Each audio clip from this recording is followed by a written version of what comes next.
Your Fremont Moo broadcast will begin in 15 seconds.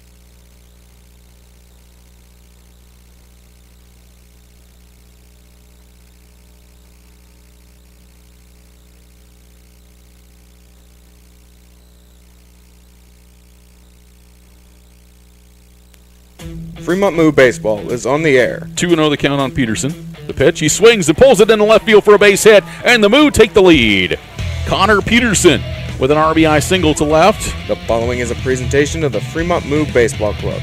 This broadcast is brought to you by Raising Cane's, Tommy's Express Car Wash, Buffalo Wild Wings, Extreme Outdoor Power, La Hacienda, Super 8 of Fremont, Windstar Bus Lines, Keels Barbershop, The Door, the Nebraska Lottery. Hack is set in the first pitch, and Heyman swings and hits this ball in the air to center field. Hits it well. It is back just left to straightaway center field, and it is going to be gone! Henry Heyman, a 2-run shot, and the Moo leads 7-0. Additional fine sponsors of Moo Baseball include Bloom Optical, Inspro, Your Fremont Hy-Vee, The Silver Dollar, Christensen Lumber, Lincoln Premium Poultry, We See Plumbing and Excavating, and the Dodge County Convention and Visitors Bureau. Tap to the right side.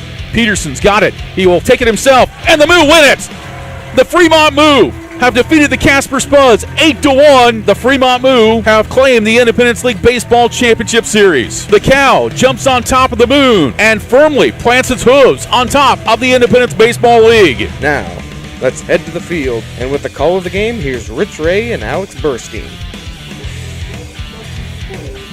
Good evening once again, everyone. Welcome back to historic Moeller Field in Fremont, where the Fremont Moo embark upon Game 10 of this 12-game homestand, and it is game number...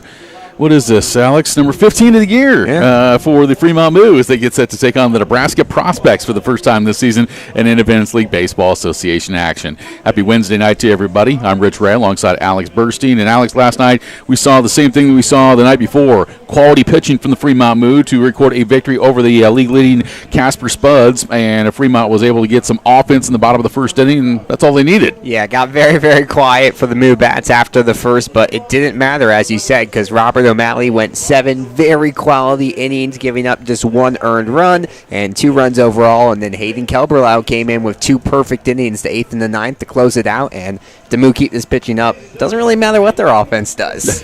Exactly. You can't rely on pitching to be that spectacular each and every night. So the Moo know that they're going to have to get the offense going, and they're certainly going to have to do it tonight against the Nebraska Prospects. Here's a team that is one of the 3 travel teams in the Independence League, so they're not eligible for postseason play. But watching this team play over the last few years is a team that's pretty much homegrown, made up of a lot of kids from the Omaha area, and Omaha is fantastic for baseball across the country. And this is a team that right now 3-6 on the season, but that record is not indicative of the talent that's on this team. No, it's a misleading record. If you look kind of deeper into the stats, they've scored 61 runs this year. Their opponents have scored 65, so they've all been close games. They beat Casper in 1 game, then lost by 1 in the second game of that series. So they've already competed with the best of the best in this league, and it's about time for them to get some wins. They'll be getting those soon. So this is game 1 of a 3-game set before the Moo wrap up at their homestand, before they embark on their longest road trip of the year.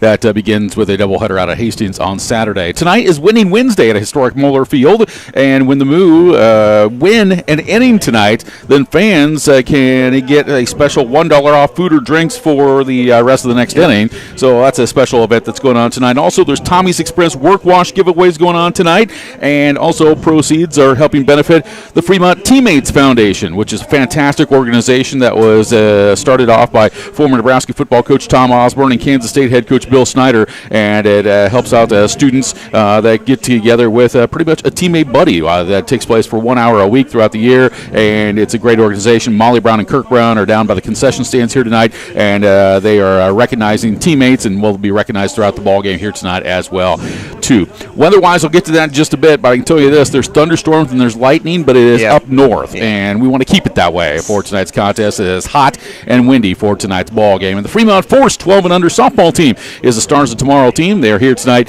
taking things in before the ball game with the Fremont Moo. When Alex and I return, we will get to our highlights from last night's contest as the Moo defeated the Casper Spuds 3-2. Your Inspro Insurance pregame show continues after we take a timeout. You're listening to Fremont Moo Baseball. Welcome to Fremont and Dodge County, where we invite you to play, shop, stay, and eat. Dodge County is where your next outdoor adventure is at your fingertips. Did you know that downtown Fremont is also known as the antique capital of Nebraska? Fremont and Dodge County also has many fine hotels, campgrounds, and RV parks to suit any needs. We invite you to come and see why downtown Fremont has been named the most charming downtown in Nebraska by USA Today.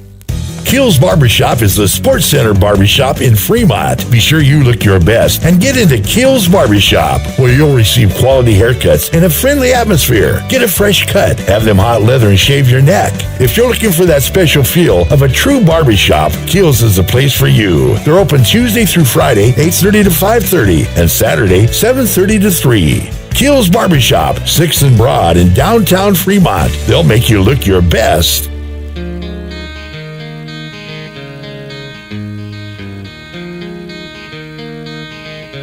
Tuesday night, the Moo looking for a 2-game sweep of first place Casper, but after giving up no runs in game 1 of the series, the Spuds got to work in the top of the first. Jackson, and the next pitch. Swung on and pulled into right field. That's going to be a base hit and might be extra bases. Reeves is around third. He will easily score. On his way towards second base is Jackson, and he will replace him with an RBI double, and Casper is in front by a score of 1-0. But the Moo had a quick response in the bottom of the first. Leadoff man Josh Blount came around to tie the game at 1, and then Bridger Coleman, the team leader in RBIs, came to the plate with 2 on. And now ready to go again. Next pitch. Swung on, bouncing ball up the middle, and that is into center field for a base hit. That will score a pair of runs, and Fremont takes the lead. It's now 3-1. Then it was the defensive show, highlighted by shortstop Steven Espinosa, who had 6 assists and 3 putouts for the Moo. The 0-2, chopper towards short. Espinosa will pick it up, throw across first. Another fast runner there, the first, but they'll get stocking in time for the 6-3 putout. Later in the 4th, Spud still up to bat, and a tough play at first allows Casper to pull within 1. Division 1, the 0-2. Hit up the middle, and the second baseman Bonner will get it. Throws to first, and it's a wild throw. I think it hit the arm there of Clausius. So he'll safely be at first base. And coming in to score is Flat. The Moo Bats struggled with Casper relief pitching. First 3 2/3 innings of scoreless ball from Brennan Daniel. The 1-2. Coleman takes this one at the top of the zone, called strike 3. So Coleman caught looking. And then Chris Bedgood with 2 1/3, giving up no runs to keep Casper into the game heading to the top of the 9th. Here comes the 1-2 on the way. And a wave and a miss by Pecci for strike 3. So Bedgood gets a strikeout of the first batter he faces here in the bottom of the 8th inning, and his third strikeout of the contest, and there's 1 away. But it would be Hayden Kelberlau going 2 perfect innings on the mound who closed out the sweep for Fremont. Kelberlau winds, and here's the 2-2 pitch. Slider swung on a miss, strike 3 to end the ball game, and that's going to do it.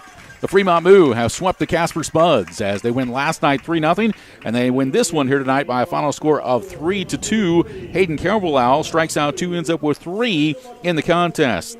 Second save of the season for Kelberlau, but after the game, he gave all the credit to starter Robert O'Malley, who went 7 innings, giving up just 1 earned run and striking out 7 to get the win. I mean, O'Malley set the tone early. He led the charge through 7 innings, and I had the easy job of just getting 2 innings done. So, I mean, O'Malley did great. Without O'Malley, tonight's not possible. It's a quick turnaround for Fremont, who host the Nebraska Prospects for a 3-game set beginning Wednesday. The Moo enter the series just 1 game behind Casper for first place. First pitch for every game is at 7:05. Our Inspiro Insurance pregame show continues. We'll chat with Connor McGonigal, the head coach of the Fremont Moo, coming up next. This is Fremont Moo Baseball. You can't help but notice the Made in America trend lately. And now that trend has reached the Fremont eyewear market with American-made luxury glasses from State Optical. I'm Dr. Steve Alcorn at Bloom Optical in Fremont. State Optical designs are different, not only because they're made in Chicago, but they're genuinely authentic, handcrafted designs with individual style. Come in and browse, see how they look on you. At Bloom Optical, where we care about your eye care, your eyewear, and most importantly, we care about you.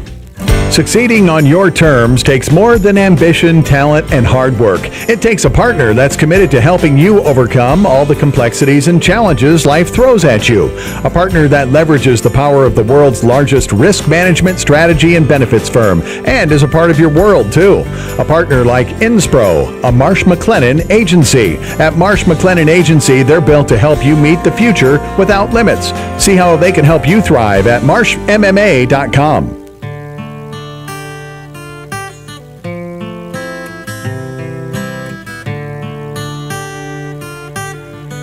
The Inspro Insurance pregame show continues as we chat with Connor McGonigal, head coach of the Fremont Moo, opening up a new series with the Nebraska prospects here at historic Moeller Field. Congratulations last night with a win over Casper. Close game, good pitching once again. You guys came up with town hitting and got the job done. Yeah. I mean, the pitching was phenomenal yet again. I mean, realistically, if our defense makes a couple more plays, we probably walk away with another shutout. Both guys threw really well. Hayden did a good job of shutting it down. Then obviously Bob was terrific starting it off for us. And then, a few timely hits, scratching across some runs in that first inning. And then pitching and defense did the rest. One of those few nights where you only had to use 2 arms, so that's a good thing. It is, and as we know, we're in a big stretch of ball right now, so anytime we can limit the amount of arms we use and keep a couple guys fresh for the next day and the next couple days, it's big time. So those guys stepping up for us, eating some innings was big.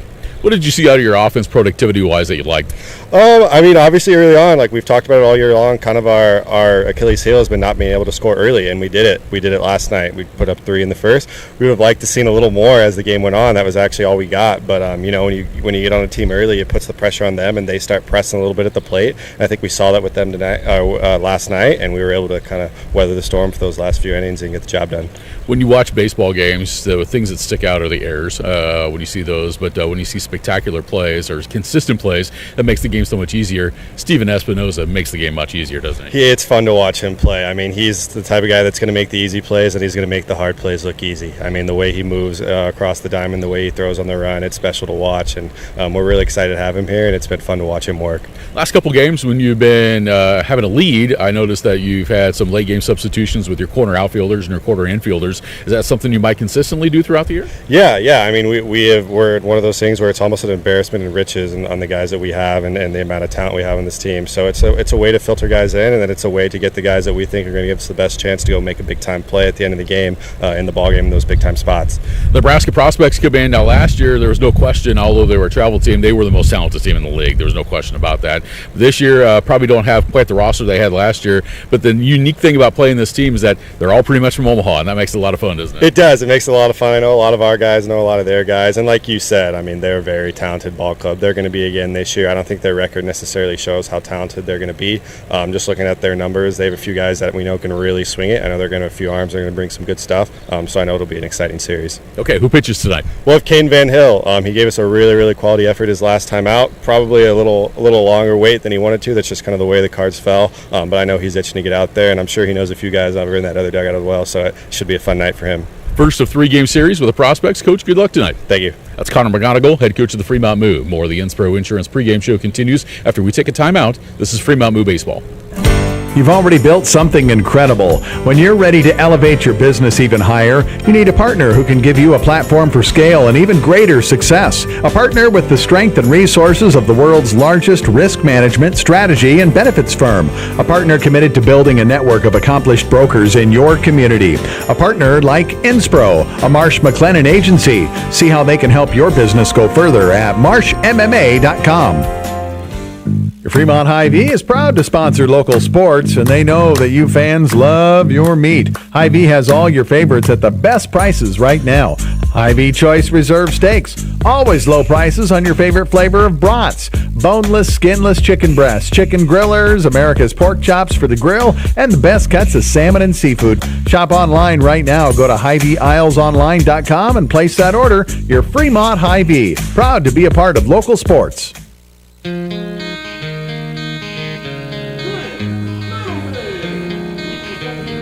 Back at a historic Moeller Field alongside Alex Burstein, I'm Rich Ray, getting closer to first pitch between the Fremont Moo and the Nebraska Prospects in the first of this 3-game series. Time for our welcoming weather, brought to you by the Dodge County Convention and Visitors Bureau. They welcome you to historic Moeller Field. And this evening, it is hot. Fair skies, 92 degrees, humidity 38%. The saving grace is the wind. It is out of the south at 14, gusting to 23 miles per hour, so it's blowing pretty much straight in for this evening's contest. Well, mostly clear skies throughout the night and dip down to about 69 with the south wind at 15, decreasing to 10 after midnight, but we won't play till midnight, I trust you. Winds will gust at about 25 miles per hour that time as well. Field conditions brought to you by Keel's Barbershop. To keep your hair and for the best haircut around, stop into Keel's, 88 West 6th Street.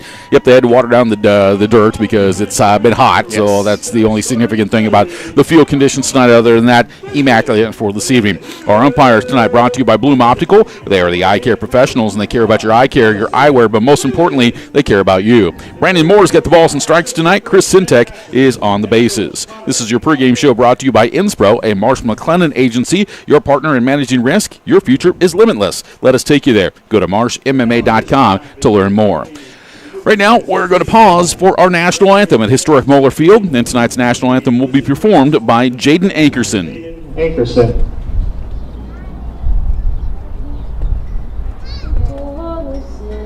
Can you see by the dawn's early light what's about the hell at the twilight's last gleaming, blue gauge stripes and bright stars through the perilous fight for the ramparts we watch were so gallantly streaming, and the markets rang out, the bumpers singing there, gave proof through the night that our flag was still there.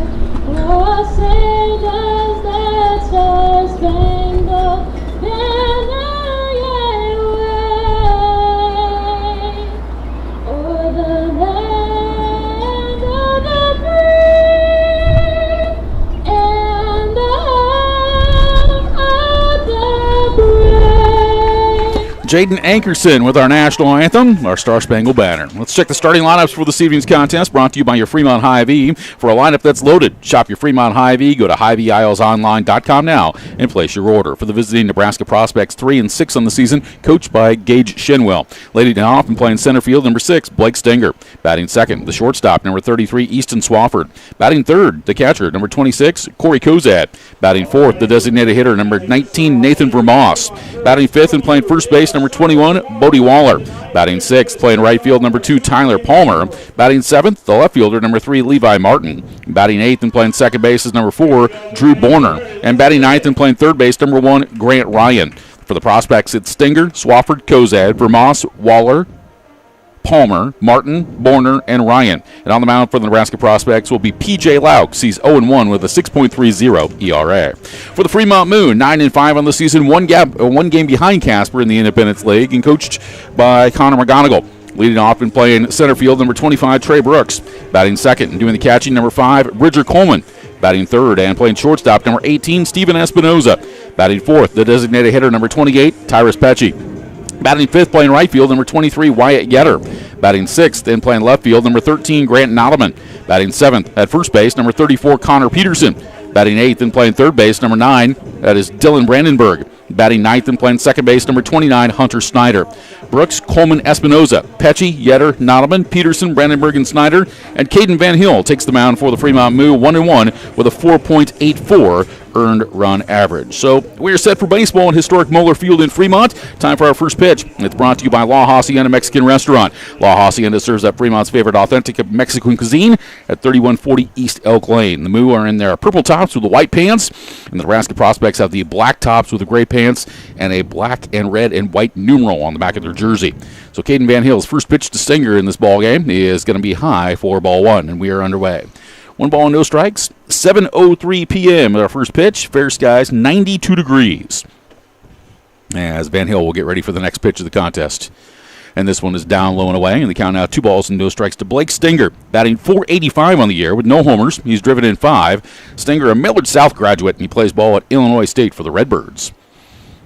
2 balls and no strikes to count. The next pitch on the way. And a check swing. Did he go? Brandon Moore says yes, he did. And the count is 2 balls and 1 strike here on Blake Stinger. We're going to have a big crowd tonight because the prospects, as we said, Alex, pretty much most of these players are from the Omaha metro area. Not too far of a drive. No, not at all. And it's their shortest trip of the year, as far as travel is concerned. A 2-1. Swung on a foul out of play to the right side. And count 2 balls and 2 strikes. First foul of the ball game brought to you by Lincoln Premium Poultry. They specialize in fowl but love being a part of the Fremont Moo. For a career with LPP, visit LincolnPremiumPoultry.com. Warmest game of the year. Yes. 92 degrees. Not too bad here in the press box, but good thing you can hide behind a broomstick. You've got no issues with the heat. The 2-2. Swing and a miss, a breaking ball for strike 3. So Stinger strikes out swinging, and that is the first out of the ball game. yeah, strikeouts have been the thing for Caden Van Hill in that first start. Even despite the loss, had 5 strikeouts and 2 1/3, then had 6 in his last game, a win against the Zap. He's controlled his pitches very well this season, and that'll be a key for him here today. So here's Easton Swafford, the shortstop, batting .364, no homers. He's driven in 2. First pitch from Van Hill. Swung on and fouled off to our left and out of play. No balls in 1 strike. Swafford plays ball at Crowder College. He's a returner for the prospects from last year's team, as is Stinger. There are some pretty familiar names on the squad. I'd say probably about 5 or 6 of the starters are returners from last year's prospects team. Here's a 0-1 pitch at the knees for a strike. And 0-2 now to Easton Swafford. That's what we've seen with a lot of these teams. The Moo, one of the more inexperienced teams. A lot of the other programs brought back players. The Moo with a more new-look roster this season. No balls and 2 strikes. The next pitch. It's a fastball that just missed down and in. And they count 1-2. The fans are fired up for the beer batter already.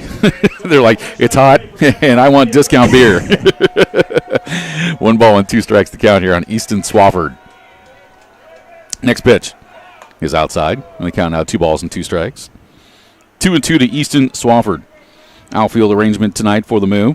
Grant Nottleman's in left. Trey Brooks is in center field. And over in right field is Wyatt Yetter. Here comes the 2-2. Swung on and fouled off to the left, so the count stays at 2 balls and 2 strikes. Around the horn defensively, Dylan Brandenburg's at third. Steven Espinoza is handling shortstop. At second base is Hunter Snyder. Connor Peterson is at first. And Bridger Coleman has the tools of ignorance on tonight. He's catching for Caden Van Hill. The 2-2. Swung on and hit the air to left center field and drops in there for a base hit. Could be extra bases, as Swafford is around first on his way towards second, and he'll stroll in there with a 1-out stand-up double. Yeah, that's an extra base hit for a lot of runners, but especially a speedy middle infielder like Swafford. He's very fast on the base paths in college and continue that here in the summer, and he gets safely into second base. So runner in scoring position with nobody out, and here's the catcher, Corey Kozad, who steps to the plate. Kozad's from Omaha, plays his ball down at Southeast Community College in Beatrice. Stretch by Van Hill, and the first pitch to Kozad is a fastball, and it's in there for a called strike. It's 0-1. Kozad's batting .318, no homers. He's driven in 7. This is game number 10 for the prospects on the year, and game number 15 for the Moo. 0-1 pitch. Slow breaking ball, just missed inside. And they count 1 ball and 1 strike. Yeah, Van Hill's having the most success with that fastball. A little bit of trouble locating these breaking balls and change-ups early on, but we'll see if he can find his stride. Couple looks to second base by Van Hill. The next pitch, fastball swung on a miss. It's now 1-2. 1-2 on Corey Kozad, the catcher. Lights on here at historic Moeller Field tonight. Yeah, I've got one of those lightning apps on my phone to see where the lightning is. It's northern portion of the county. Okay. Stay up there, please. The 1-2 swung on, little bloop out to left field. That'll drop in for a base hit. Swafford's around third base. He's going to be held up. Ball was bobbled by Nottleman for a moment, but he recovers, and there will be runners at the corners here for the prospects. Yeah, not super hard contact on either of these last 2 hits against Van Hill. One to left center, and this one just straight to left field, but they've gotten the job done, and the Moo outfielders getting challenged here early on. And a lot of these players for the Moo know these players from the prospects as well, especially the Omaha kids. Yep. They played with each other or have moved around from one school to the next with each other. Here's the talented Nathan Vermoss at the plate, the designated hitter. First pitch is a fastball, and it's in there for a strike. No balls and one strike to Vermoss. He's batting .385, no home runs, 3 runs batted in. He's from Millard North, and he's bounced around a couple Division I teams, and he's going to be at Creighton coming up next year. Announced that 2 days ago. Here's the stretch. The 0-1 to Vermoss. Fastball low and away. The count out evens. It's 1 ball and 1 strike. So Caden Van Hill trying to work through a little jam here in the top of the first. 2 prospects are on with 1 down. Van Hill at the belt. 1-1 pitch to Vermoss. He swings and hits this ball in the air to center field. Brooks on his way to the right. Makes the catch on the run. Tagging from third is Swafford. He will come in and score, and the prospects take the first lead of the contest. So Nathan Vermoss with a sacrifice fly to center field. Brings home Easton Swafford. And the prospects up 1-0 as Corey Kozad remains at first. This will bring up first baseman Bodie Waller. Waller batting .300, no homers, no runs batted in. Another left-handed batter. First pitch to Waller. Swung on and foul back. No balls and 1 strike to count. Second straight day the Moo have given up a run in the top of the first inning. They responded very quickly yesterday, but with how this offense is struggling, you really want to keep this at a 1-run deficit early on. 0-1 here on Waller. Next pitch. Swung on a foul back to the left side. It's no balls and 2 strikes. Bodie Waller played his high school ball at Papillion La Vista South, and he's a Mount Marty Lancer. I want to remind you, Moo Baseball is brought to you in part by the Dodge County Convention and Visitors Bureau. No balls and 2 strikes here on Waller as Van Hill trying to get the Moo back in the dugout. Runner goes. Here's the pitch. And it's high and outside. No chance for Bridger Coleman on the play. And the count is now 1 ball and 2 strikes on Bodie Waller. And Waller is headed back to the dugout here all of a sudden. I think he maybe wants a different bat. Mm-hmm. Could have been on that last foul ball. It might have been. He maybe just chipped the end of the bat. And so he's going to go grab himself a new piece of wood. Going from the black bat to the, what would we call it, white? More of a tan. A tan. Yeah. Tan Half black, look. half tan. 1-2 pitch. Swung on and fouled off to the left side. So the count stays at 1 and 2. 1 ball and 2 strikes on Bodie Waller. 1-0 the Nebraska Prospects with the lead. First of a 3-game set.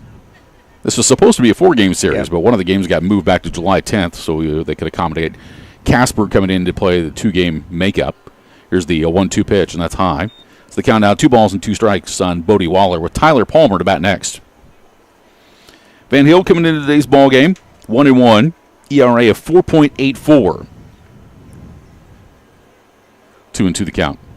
Next pitch, swung on and grounded foul up the first base side or third base side. The count stays at 2 balls and 2 strikes. Well, with the pitching the last couple of days, the Fremont Moo has dropped its ERA under 3. As a team, the Moo have a 2.88 earned run average so far and a total of 14 games. Not too bad. I'll take that. Anybody will take that. Here comes the 2-2 pitch. Fastball called strike 3 on the inside corner to end the inning. And that is going to do it for the Nebraska Prospects. So Waller strikes out. Second strikeout for Caden Van Hill, and that'll do it for the Prospects in the first. 1 run comes across off 2 hits, no errors, and 1 runner left on base. After a half inning, the Nebraska Prospects lead Fremont 1-0. More coming up in just a moment. This is Fremont Moo Baseball.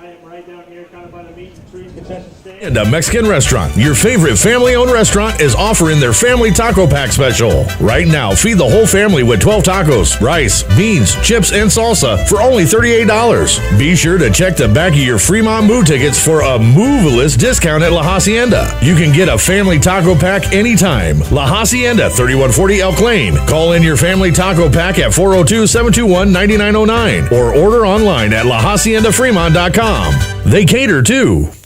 Looking for a nice place to go? A place that's rich with tradition, great service, and atmosphere? A fantastic place where you can go and still carry on a conversation. Maybe shoot a game of pool and enjoy one of the best jukeboxes in town. Silver Dollar is one of the finest places for adult libations at reasonable prices. Join the Silver Dollar family and enjoy, but you need to be 21 or older. See y'all soon, and remember, not everything that glitters is gold, but we're pretty sure it's probably silver at the Silver Dollar, 18th and Bell Street in Fremont.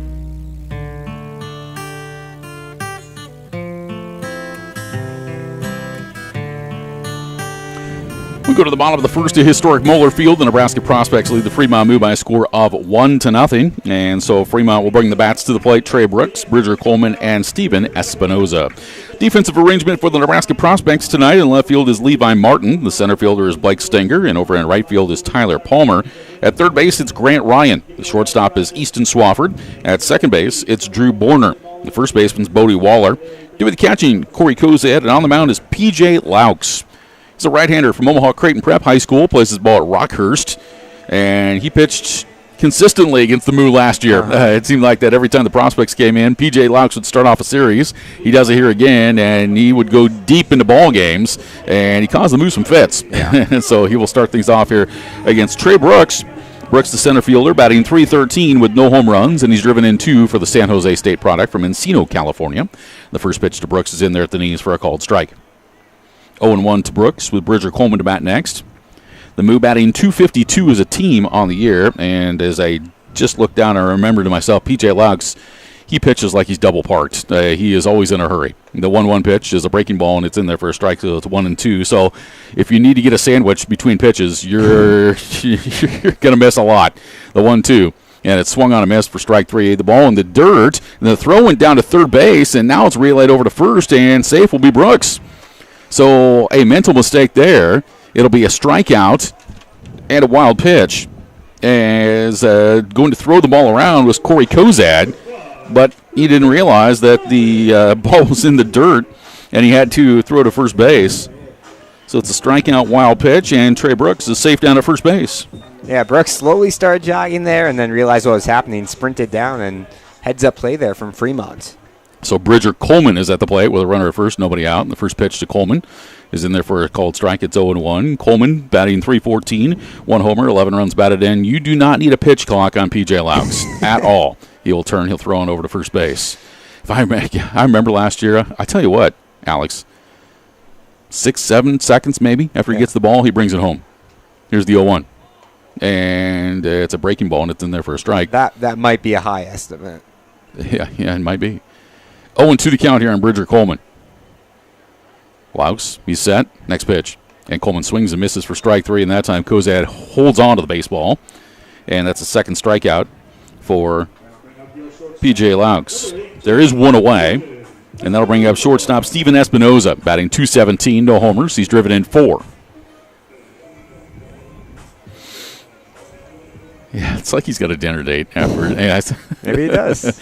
He's not. It's just the way his tempo is. And the pitch is high. The throw back down to first, and the runner's back. 1 ball and no strikes here to Steven Espinoza out of Lompoc, California. Intended to go to Charleston Southern University. The 1-0. Swung on, hit down the right field line, slicing foul. We count evens at 1 ball and 1 strike. Now, the one thing about that with Laux is that because he is so quick with his rhythm, if you're a base runner, you can time that. Yeah. And, I mean, you do have to be careful that, he doesn't bring the hands together and all of a sudden turn your way. But, if you can get in a rhythm and get that timing down, you have a chance to maybe swipe a bag. And Brooks is going to take off on a breaking ball in the dirt. He goes slide it in head first, and he's in there safely. So Trey Brooks down in scoring position with a stolen base. A 2 ball and 1 strike count here on Steven Espinoza. Mm-hmm. 1 out. Runner at second. The burgers are grilling up, and the wind blowing them that smell right into the press box, which is just brutal on us broadcasters. Here's the 2-1, and Espinoza swings and misses. The count evens. It's now 2 balls and 2 strikes on Steven Espinoza. Yeah, Lau's been working that outside the plate a lot and getting a lot of swings. Rung up Coleman on one of those and gets a big swing from Espinoza for strike 2. Next pitch. Espinoza pops this one in the air. Foul ball right side and out of play, so we'll do it again at 2 balls and 2 strikes. Moo Baseball brought to you in part by Keel's Barbershop. To keep your hair and for the best haircut around, stop into Keel's at 88 West 6th Street in Fremont. 1-0 the Nebraska Prospects. Moo have a runner at second with one down. Espinosa swings, hits this ball in the air toward left field, drops in there for a base hit. Brooks is being waved around third. He's going to try to score. The relay throw will be cut off, and it's a 1-1 ball game. Steven Espinosa ties it up as he was able to muscle that ball to left field and bring home Trey Brooks. Yeah, Espinosa's really been finding his swing yesterday. Entered yesterday hitting 200. At the end of the game was already up to 217, and that batting average is just going to continue the climb. He's been making simple contact, and it's working well here for Fremont. So this will bring Tyrus Petchy to the plate to clean up the designated hitter, batting .275, 1 home run, 4 runs batted in. He takes the first pitch from Laux in the outside corner for a strike. It's 0-1. Petchy from Lincoln plays ball at Johnson County Community College down by Kansas City. Turn and a throw on over to first. The runner back. Actually be Overland Park, Kansas is where Johnson County is. 1 strike to count. Next pitch to Petchy. Caught the outside corner. Called strike 2. No balls and 2 strikes. First inning runs for the Moo back-to-back games. Not something you see often. 0-2, and Petchy will swing and foul that up play to stay alive. As the count stays put at no balls and 2 strikes. We got a nice crowd tonight. Yeah. Especially down in front of the press box where the shade is. Yes. And the wind blowing straight in on their faces. The 0-2 pitch to Petchy. Swings and hits this one back up the middle, and it's into center field for a base hit. Swafford reached out with the glove, couldn't quite get to it, and Espinosa will stop at second base. Yeah, nice effort there from Swafford. He was a couple inches from having a nice grab there near second base, but the Moo, after striking out twice in the first 2 batters, one was a reach, have found their rhythm here. So here's Wyatt Yetter, Barton County Community College product from Omaha. Yetter batting .231 with no homers, and he's driven in 1. 1-1 tie. We're in the bottom of the first inning. First pitch from Laux. It's a breaking ball for a strike. I think these Moo hitters are kind of realizing the pattern that Laux has with that fast, and they were rushing their hits at the start, but they seem to calm down a little bit, and it's helping. 0-1, Yetter swings and pulls it in left field. That'll be a base hit. Espinosa is going to be held up by Coach McGonigal as the relay throw comes all the way home, and that's going to load up the bases for Fremont here in the bottom of the first inning. So Wyatt Yetter singles, and the line continues to left fielder Grant Nottleman. Nottleman batting .368, no homers. He's driven in 1. Lincoln product, also playing at Barton County Community College. He's one of the good personalities on the team. Yes. He's a good guy to chat with. Wind picking up here. First pitch to Nottleman, and it's in there for a strike. Now, the one thing about Laux is that sometimes he gets his he gets out over top of his handlebars a little bit, and he's got to be close not to balking. The 0-1 pitch swung on and foul off to the left side. The count, no balls and 2 strikes. He can get in such a rhythm that the hands come together and then the arms going and there's no pause. So Chris Sintek, who is the base umpire, will have to keep a close eye on him. 0-2 the count. Next pitch to Nottleman. He swings, hits a bouncing ball towards second base. Hit his glove cleanly. Throw on over to shortstop for 1, and the relay to first is in time, and that's a double play. So the Prospects turn a 4-6-3 ground out double play, and that will end the Moo first inning. However, Fremont is able to tie the game off 1 run. There were 3 hits. There were no errors, and there were 2 runners left on base. We're through 1. It's a 1-1 tie. Back with more in a moment. You're listening to Fremont Moo Baseball. Get great seats, safer, simpler, and smarter with TicketSmarter. Choose great seats from over 125,000 live events, all backed with the TicketSmarter 100% ticket guarantee. Get your tickets smarter at TicketSmarter.com. Lumber is their home run hitter for quality materials. More contractors and woodworkers will tell you Christensen Lumber is the best choice to find quality cuts of lumber. Since 1923, Christensen Lumber. It's where the pros go. 714 South Main, just past the left field wall at Moeller Field. Lincoln Premium Poultry is excited for Fremont Moo Baseball this summer. Hey, you're looking for a new opportunity? You can hit it out of the park with a job at Lincoln Premium Poultry.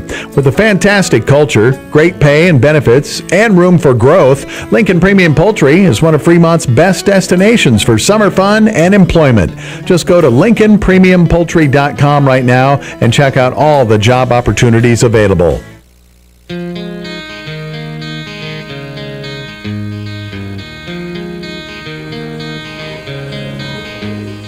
We go to the top of the second inning. It's a 1-1 tie between the Fremont Moo and the Nebraska Prospects. And Fremont Moo Baseball is brought to you in part this season by Bloom Optical. They are the eye care professionals, and they care about your eyewear, but most importantly, they care about you. Well, both teams' offenses able to get things going. 5 hits between the two teams, and it's a 1-1 tie. And it'll be Tyler Palmer who's going to lead things off for the Prospects, the right fielder. Tyler is from Columbus, Nebraska. He's a Columbus SCOTUS graduate and plays at Southeast Community College.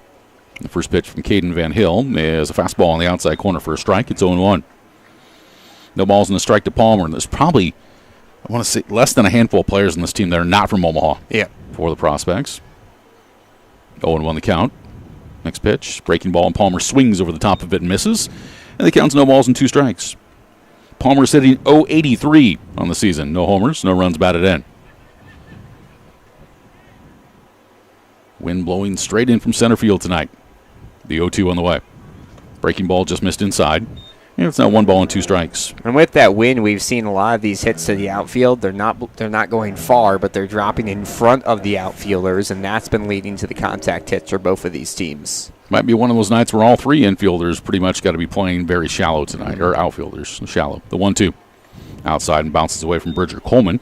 The count evens at 2 balls and 2 strikes. I was talking to Brandon Moore, the home plate umpire, before the game. He says, we're keeping it cool tonight. We're wearing the cream tops. A lot of umpires nowadays that like to wear black. Yeah, not a good night to be doing that. Or the pro blue. Here's the 2-2. Breaking ball inside. Now a full count, 3 balls and 2 strikes. Moore's got some shade right now, though, right behind home plate. Yeah. And that breeze is a saving grace for everybody. Van Hill ready, the 3-2.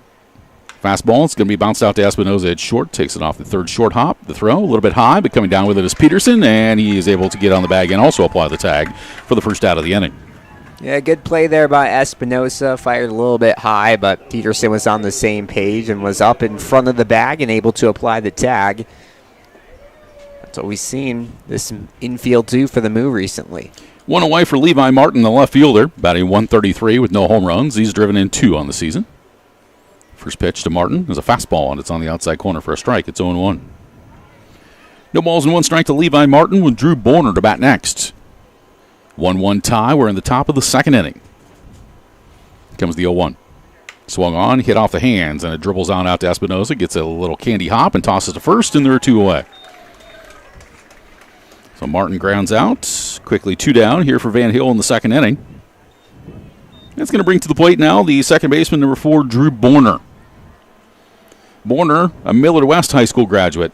Actually, grew up in Valley. It's about 12 miles from here. And he plays ball at Southeast Community College. First pitch. It's a fastball down low for a ball, 1-0. Espinosa's been kept busy these last 2 days. Yeah, half a dozen putouts last night. Yep. A couple here this inning. 1-0 from Van Hill. Good breaking pitch in there for a strike. And that's what you want to see out of Van Hill. We mentioned struggled placing that breaking ball in the first inning, but when he can get that to work to pair with the fastball, it's a very dangerous 1-2 count. 1-1 pitch from Van Hill. Fastball fouled back, and he's ahead in the count now at 1-2. Lights on at historic Moeller Field. And once we get that sun to go down, it's going to feel really nice. The wind is going to keep blowing tonight, too. 1-2 the count here on Borner. Next pitch. Fastball, swung on, hit to center field.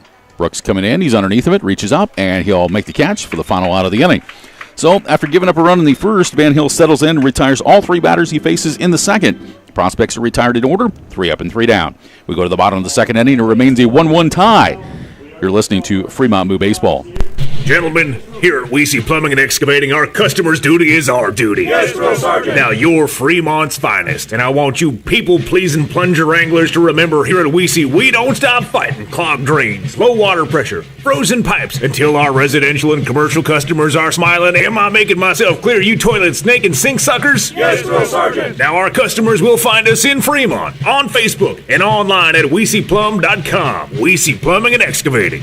Your duty is our duty. Fremont Moo Baseball is brought to you by Raising Cane's Chicken Fingers, with 10 Omaha locations, including Fremont, Council Bluffs, and Norfolk. with delicious hand-battered, cooked-to-order Raising Cane's chicken fingers, mouth-watering cane sauce, crinkle-cut fries, irresistible Texas toast, fresh coleslaw, plus freshly made tea and lemonade poured over their signature crushed ice. Raising Cane's chicken fingers, tasty supporters of Fremont Moo baseball.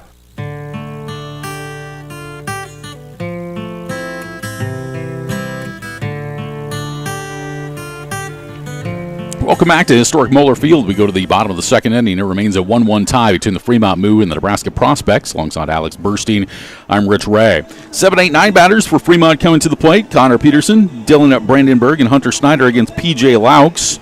The Moo able to get a run off 3 hits in the first inning, and Caden Van Hill was able to set down to the Prospects in order in the second after giving up a run in the top half. So we'll see how Fremont will respond here as Ben Asher briefly chatting with Brandon Moore, the home plate umpire here.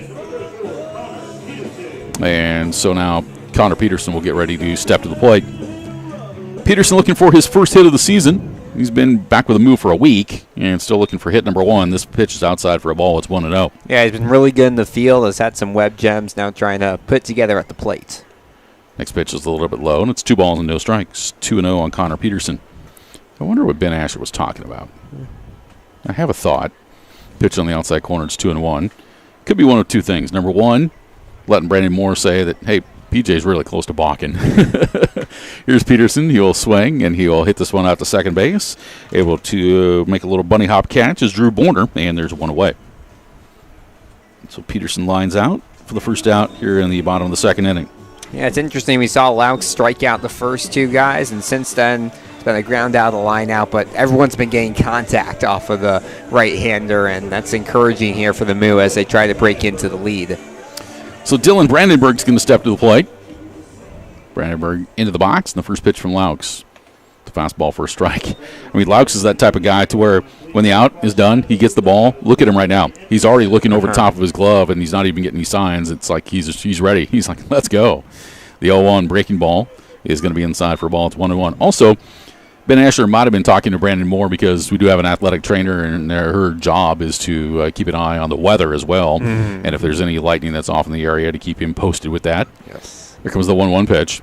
And that caught the outside corner for strike 2. So Laux is ahead in the count, 1 ball and 2 strikes. 1 out, nobody on. We're in the bottom of the second. It's a 1-1 tie. Here's the wind, the 1-1-1-2 pitch. Missed the outside corner. It's now 2-2. How about Dylan Brandenburg these last couple games? Kind of struggled offensively to start off, but had a 3-hit game, and his defense has really come along. He's had some good improvements. 2-2 pitch. He taps a breaking ball back to the backstop. Foul. It's still 2-2.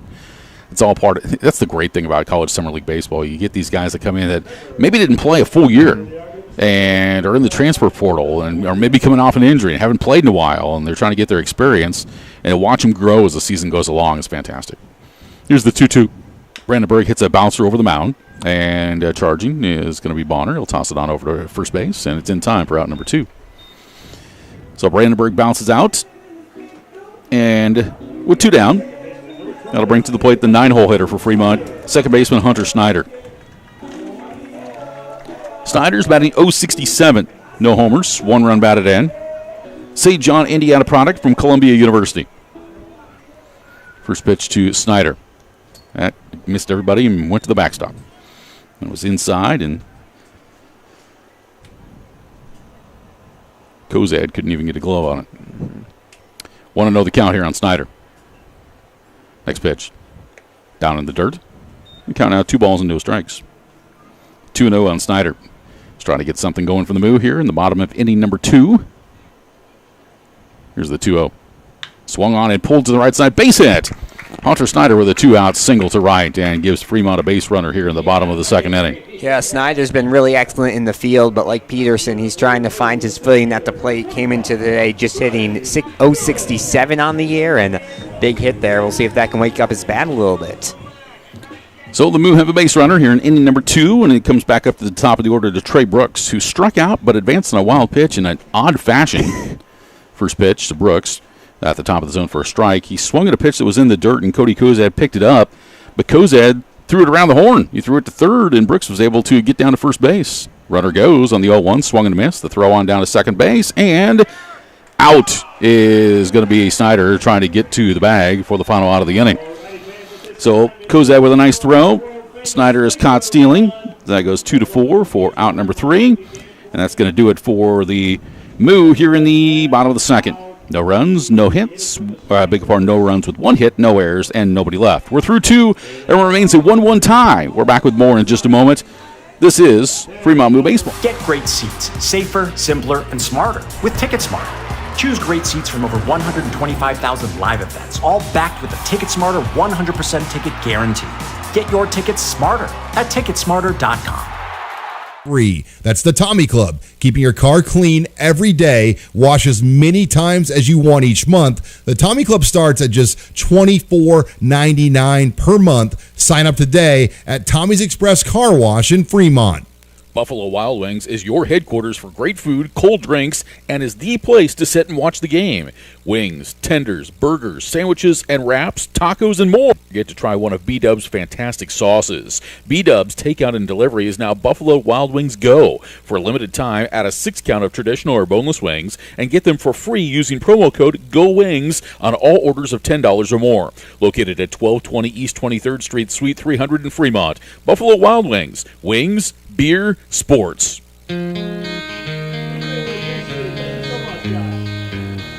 Back at historic Moeller Field in Fremont, 2 innings complete, and I believe we're going to have a lightning delay as Brandon Moore and Ben Asher are talking with Gage Shenwell, the head coach for the Nebraska Prospects, and so we will have our first in-game weather delay of the season. So we have a lightning delay here at 7:35 p.m. And so now let me take you through what this entails. So first of all, as far as the lightning is concerned, looking on my lightning, the lightning that's coming is just north of the 275 bypass of Fremont. And so we're in South Fremont, but if it's within 8 miles, whenever the game takes place, that's when they will stop things. And also with lightning in an 8-mile radius, every time there's a lightning strike in that 8-mile radius, it's a 30-minute wait until you can start the game once again. So we are in a lightning delay here at historic Moeller Field, and so we will actually be able to sit down for a little bit. Alex and I will, and take you through this a little bit right now. So yep, it's all for safety. And you think, you look at this and you say to yourself, well, I don't see anything. It's not too much. Here in eastern Nebraska, it pops up on you quick. And if you watch the College World Series that begins coming up on Friday in Omaha, the NCAA is very particular about the weather. And there'll be times where it looks like it's a bright, sunshiny 92-degree day like we have right now. But that was what the weather was going to be like coming into today. We heard that there's severe thunderstorms to our north here this evening. And so with the lightning delay taking place, that pauses things here for just a little bit. And it gives me an opportunity to get to my story I was going to tell here in a moment, just right out of the way. And it's this is kind of a treat for me tonight in a little bit. It's kind of like old home week, a little bit of, if you will, because I was talking earlier about the Nebraska prospects, a lot of the players from the Omaha metro area, and one of those communities is Blair. That's where I grew up. Okay. And the next batter that's going to bat here probably in about 35 minutes from now is going to be Grant Ryan. And Grant Ryan is a Blair product, and he's playing ball at Garden City Community College. And I played Legion baseball with his dad. Really? And in fact, I was looking down in the crowd tonight, and down in the second row in the grandstands, I see RJ, who I played with, his wife Marla, the family, Grandpa Jim, and they're all here to watch Grant play ball here tonight. And of course I know the Grant's grandpa on the other side, John Stewart, who is a huge baseball fan, huge sports fan that takes in a lot of our broadcasts. So that's kind of neat when you see somebody go, hey, I know who that is. And but I don't want to be the old guy that walks up to Grant and goes, hey, I played ball with your dad. And you look at me like, who are you? But so that's kind of neat that's taking place. So once again, we're in a lightning delay here at the historic Moeller Field that was issued 2 minutes ago. And between every lightning strike, it's a 30-minute delay that takes place. And I don't know about you and your broadcasting career, Alex. I assume you've been through weather situations like this before. Mm-hmm. My most recent one is that I was asked to help broadcast an NAIA baseball regional down in Lincoln here probably about 2 or 3 weeks ago. And it was the championship game. It was a beautiful day, and all of a sudden I saw the trainer walk out, and I go, what's the issue? And I thought, anytime you see a trainer walk out on the field, you're like, and they got their phone in their hand, that's exactly what they're doing. They've got the lightning strikes in the area, and they're taking a look at that. It's a safety measure. It's the right thing to do. And I know for a lot of fans, it's like, ugh, but I can tell you that everybody's going to go buy beer right now. Yes. That's what they're going to do. The line's already long. I can tell the lines at the concession stand and the beer stand are going to be quite busy right now until the lightning does move out of the area. But as far as, taking a look at what our weather is going to be like here tonight, I talked about it a little bit later. Mostly clear, and 69 is what it says coming up for the rest of the night. And I'll try to see if I can't pull up my radar here on my phone and see if there's any precipitation or anything of that nature that is coming up. Up to our north, up by West Point and Takema. Looks like there's a good cell that's got some heavy rain that's in it right now. And as far as progressing through the rest of the night, we'll see if anything else will move through the area. But what we were listening to here on local radio earlier this morning is that everything was supposed to be to the north, and pretty much it has stayed that way. So I don't anticipate this to be too long of a delay for this one here tonight as far as that storm is concerned, kind of moving off to the area. So we're in a 1-1 tie. We're in the end of the second. We haven't officially started the third inning as of yet. But the Fremont Moo and the Nebraska prospects all locked up in this contest. When you take a look at what also is going on in the league this evening as far as other games are concerned, a couple other games that are currently in progress. In Pierre, the Casper Spuds, who just left Fremont after dropping 2 to Fremont, trying to get back in the win column, and they are taking on the Oahe Zap. That ball game is in the bottom of the fifth, and Casper leads that one by a score 5-2 over Oahe. And the Spearfish Sasquatch are hosting the Hastings Sodbusters tonight. And although Spearfish took 3 out of 4 from Fremont, the Moo kind of cheering for them right now because they want Hastings and Fremont to get a little space between the two. And it's good news for Fremont right now. Spearfish leads Hastings 2-0 in Spearfish, South Dakota. So those are the other games that are taking place here tonight. Yeah, Moo going to be scoreboard watching over the next couple of weeks as we get closer and closer to the end of this first half. It's June 24th. Right? I believe. The end of the first half, I believe you're right. So only 12 days left until the end of the first half, but obviously it most likely is going to come down to that 2-game set in Casper next week, where the Moo will have a chance to either take the lead or Casper can possibly lengthen their current lead. Right now it's just 1 game back for the Moo, and the Sodbusters a game and a half. And then after those 3, it spreads out a little bit, but it seems like it's the Spuds, the Moo, and the Sodbusters kind of competing here in the first half. You bet. Absolutely. Great to have you along on Big Dog Country, 98.9 FM, 1340 AM, KHUB, Fremont, Nebraska, AM and FM. And also broadcasting live on Mixler.com. Our video is live on YouTube at BSDN Live this evening, and we appreciate everybody being with us. You want me to do trivia now? Sure. Get this out of the way? Well, yeah, okay. You told me I'm not going to get it. Well, that might force me to bring up another trivia question when we get to the 5th inning as well, so we'll see. So if you'd like to participate here this evening, it's truly pointless trivia. It's just for bragging rights, for you to have the opportunity to try to win, just to say, hey, I got Rich's trivia question right on the broadcast. So you can chime in by going to Mixler.com on the live chat there, or the YouTube live chat as well. And I want to say hi once again to John Stewart, as he is taking this one here this evening.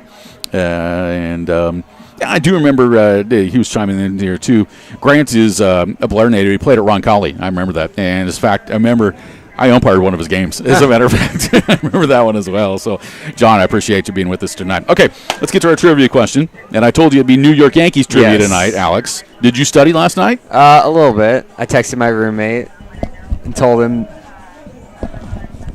that we're doing Yankees trivia. And it sounds like there's been more lightning strikes. Yeah, a couple more lightning strikes in the area. So every time there's a lightning strike within an 8-mile radius of historic Moeller Field, they reset the 30-minute clock. So settle in. So anyway, you studied up on your Yankees trivia, did you? A little bit, yeah. I mean, technically I go to school in Syracuse, so it's more Yankees territory. So I know a little bit more about the Yankees than I did a year ago, but probably not enough to get this right. Okay. Well, if our folks know the answer, they can chime in on our live chats just for bragging rights. And so you do know that you see this a lot in hockey.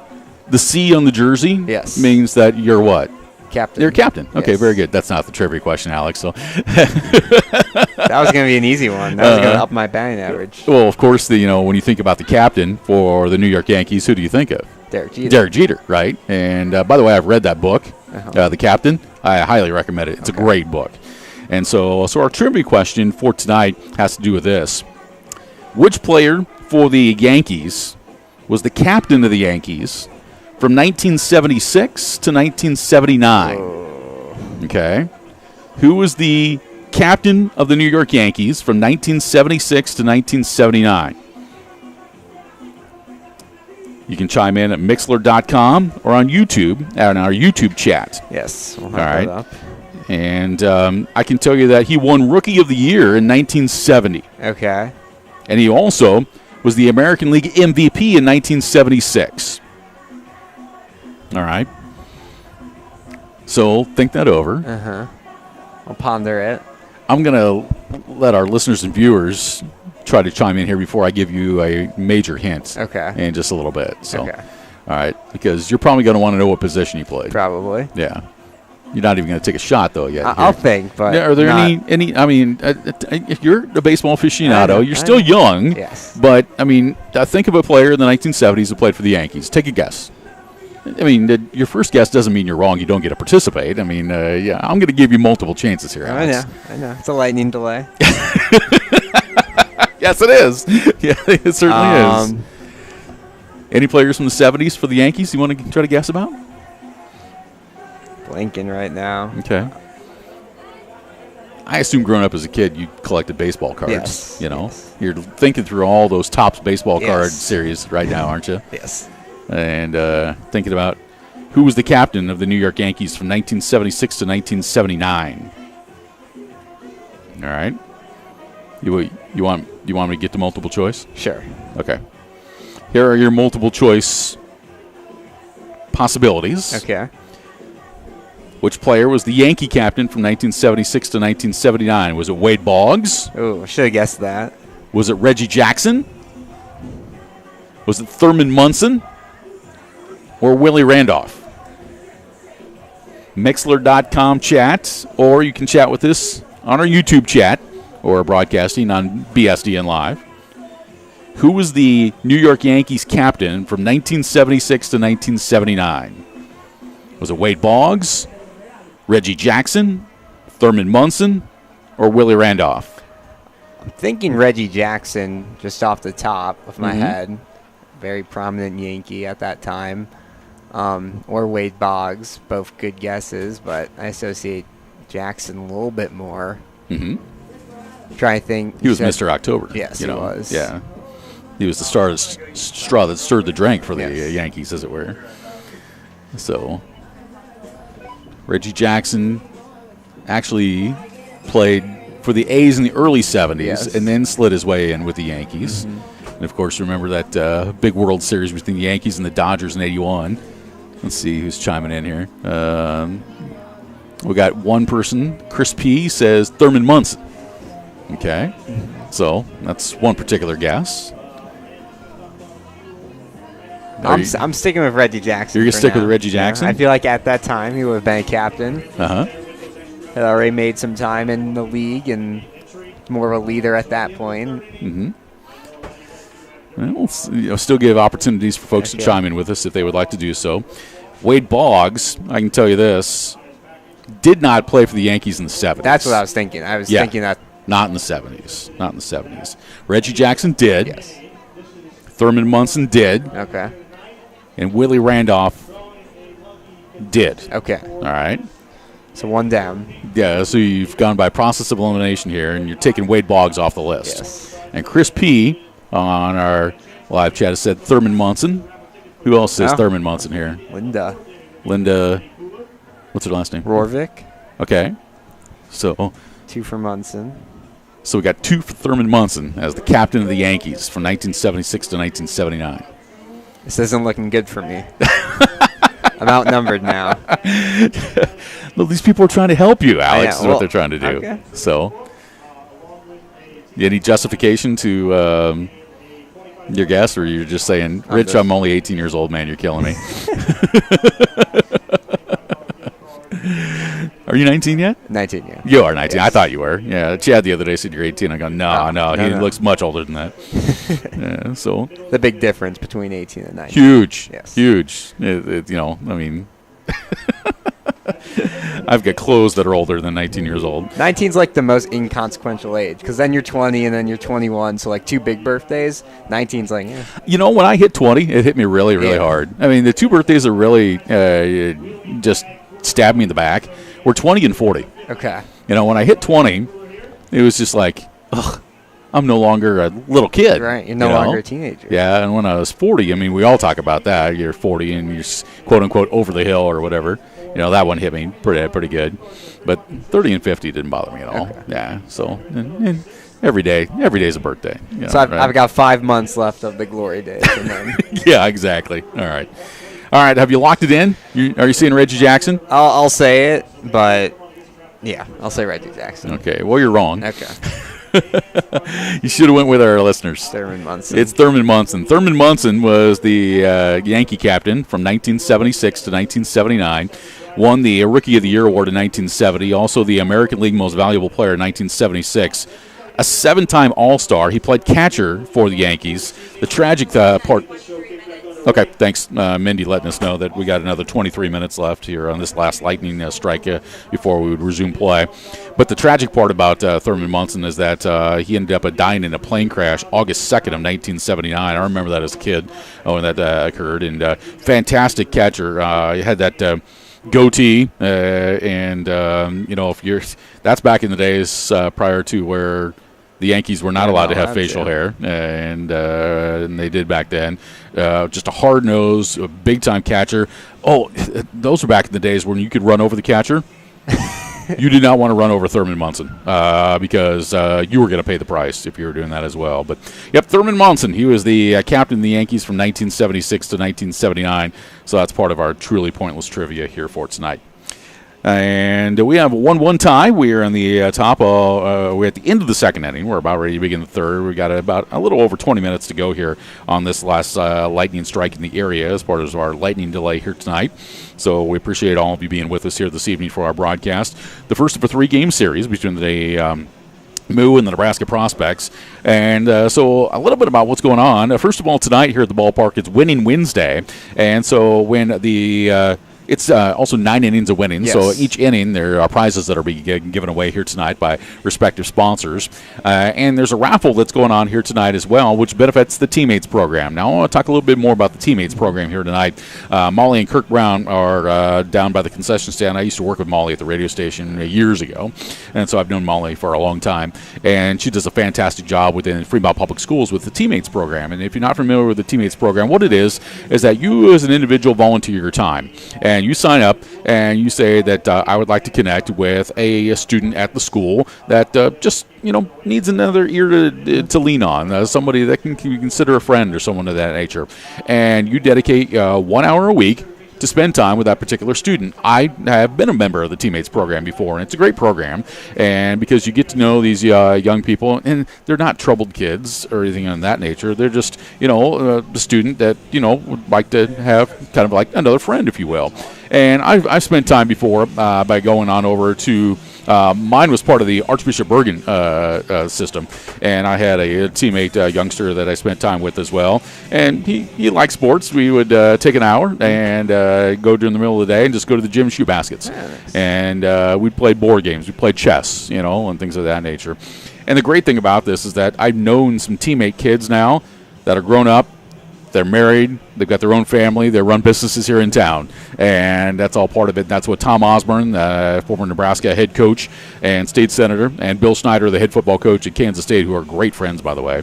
They decided, what can we do to give back to the community? And it all started down in Lincoln with Coach Osborne, because what he did is that he had some players on his team that were, as far as what they did and how they acted, were close to over the line a little bit. And he says, okay, this is what we're going to do with you guys. We're we're going to have you guys do some community service. And what we're going to do, we're going to get you in the Lincoln Public School system, and you're going to sit in, and you're going to spend 1 hour a week with some of these kids that need ear to lead on or somebody to talk to. And it has exploded since then. And we're talking, this has been going over about 30 years now. And it's a great program. And, of course, the funds are needed to keep it going as far as, whether it be a board game or the things that are needed in order to enhance the program are needed. So if you can donate some money, if you're at the ballpark here tonight, and drop some money in the bucket for the Teammates program, do just that. And, of course, they're raffling off some prizes that are here tonight as well. I know Molly always gets a Husker football ticket or something of that nature to give away. So that's a great program to participate in. He is Alex Burstein. I'm Rich Ray, and we're broadcasting Fremont Moo baseball from historic Moeller Field in Fremont. We are in a lightning delay, and we're down to a little under 20 minutes to go here, pending another lightning strike within the area. And all the lightning that has occurred has pretty much been north of Fremont. And when they halted things here at 7:35 tonight, as I was looking on my phone on my Lightning app, there was a lightning strike that was north of the Highway 275 bypass north of Fremont, so on the north edge of town. But everything's starting to move off to the north and the east, so you can tell by where the wind is blowing. That's where everything is going right now as well. So starting to move off to the area. And so, Alex, let's talk a little bit more about you. How's that sound? And we haven't had a chance to really get the listeners to know more about you through the Fremont Moo over the 6th year of this program. The part that makes this franchise really work behind the scenes are the interns. Yes. Alex is one of those. We've had other interns that have come through throughout the years as well. And Alex concentrates and focused in the broadcasting industry. And he is a student at Syracuse University in Syracuse, New York. And he's a native of Chicago. Huge Cubs fan, are you not? Very big. I checked the score because they're playing right now. Are you? Now's my one chance where I can actually check during the game because we're not playing baseball. Yeah. Up 4-2, but they did lose in the ninth. Who are they playing? The Rays. They're playing Tampa Bay? Yeah. Okay. All right. So in need of some wins. Are they?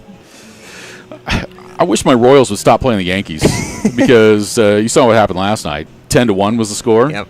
6-0 Yankees on top, bottom of 3 right now. Come on. You were the one who chose Yankees trivia for tonight. I did. I was surprised you did that. Well, I'm going down the list. So tomorrow it's going to be Tampa Bay Rays trivia. Okay, so we're doing the AL East. Yeah, we're doing the AL East. Okay. So we'll go with that. So. But we appreciate everybody participating and chiming in with us here on our YouTube chat and also on Mixler.com chat as well, where the Fremont Moo and the Nebraska Prospects are locked up at a 1-1 tie. This ball game delayed here at the end of the second inning. Yeah. All right, so next week. First of all, before we get to next week, we're talking more about Alex.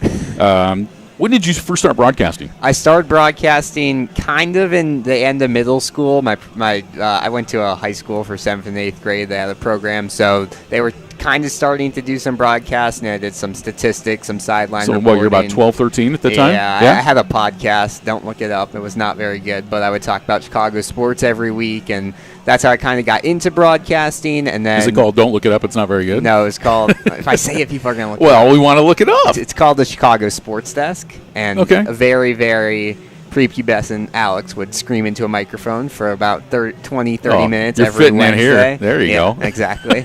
But then freshman year, I switched schools, and I had bought a headset and just started to I asked the basketball coach if I could do their basketball games and started doing audio only. And then it really took off during my sophomore year because it was COVID and fans weren't allowed to come into the games.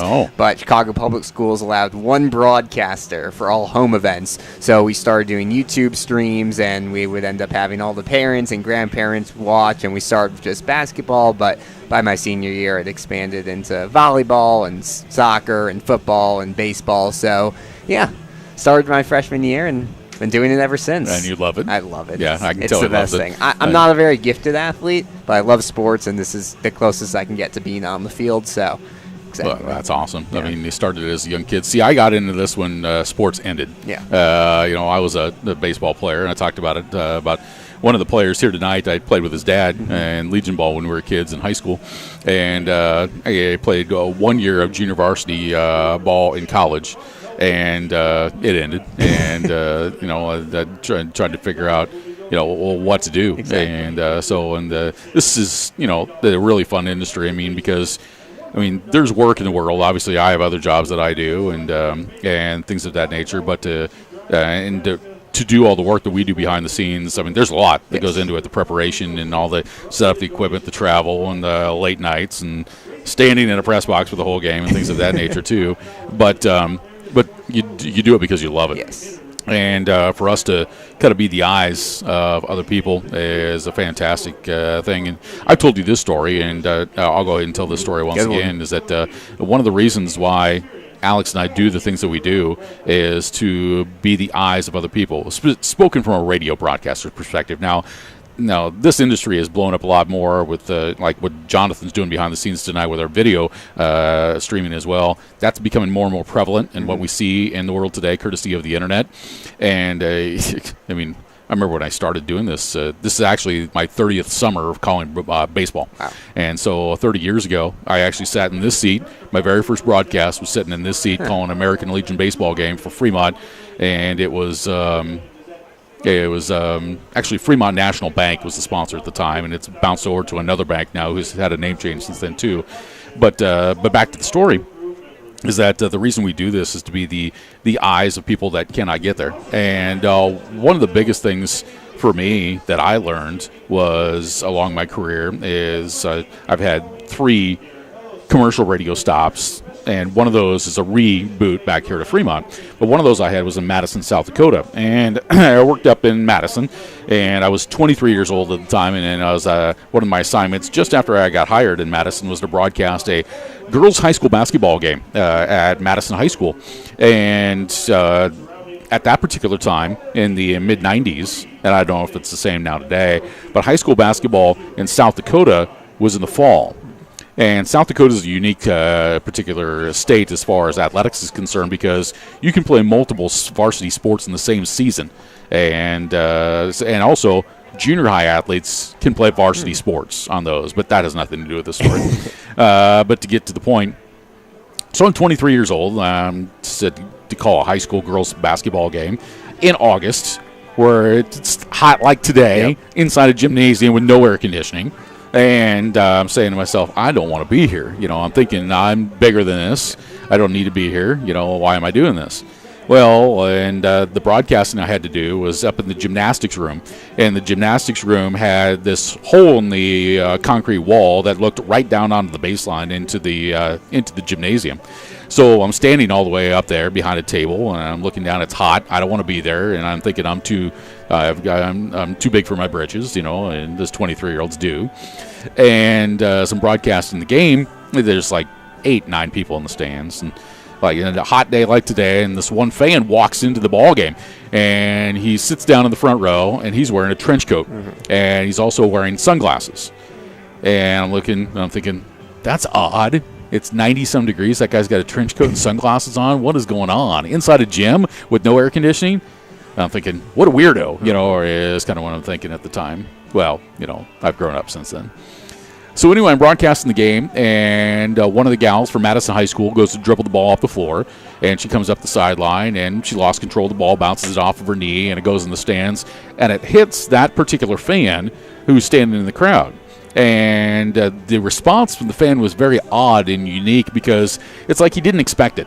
It kind of hit him and bounced off of him, and he kind of just looked around a little bit, and I was thinking, okay, that guy's kind of a little bit different, you know, and didn't think anything of it. And so get to the end of the broadcast, the end of the game, and I talked to the head coach afterwards, and we just kind of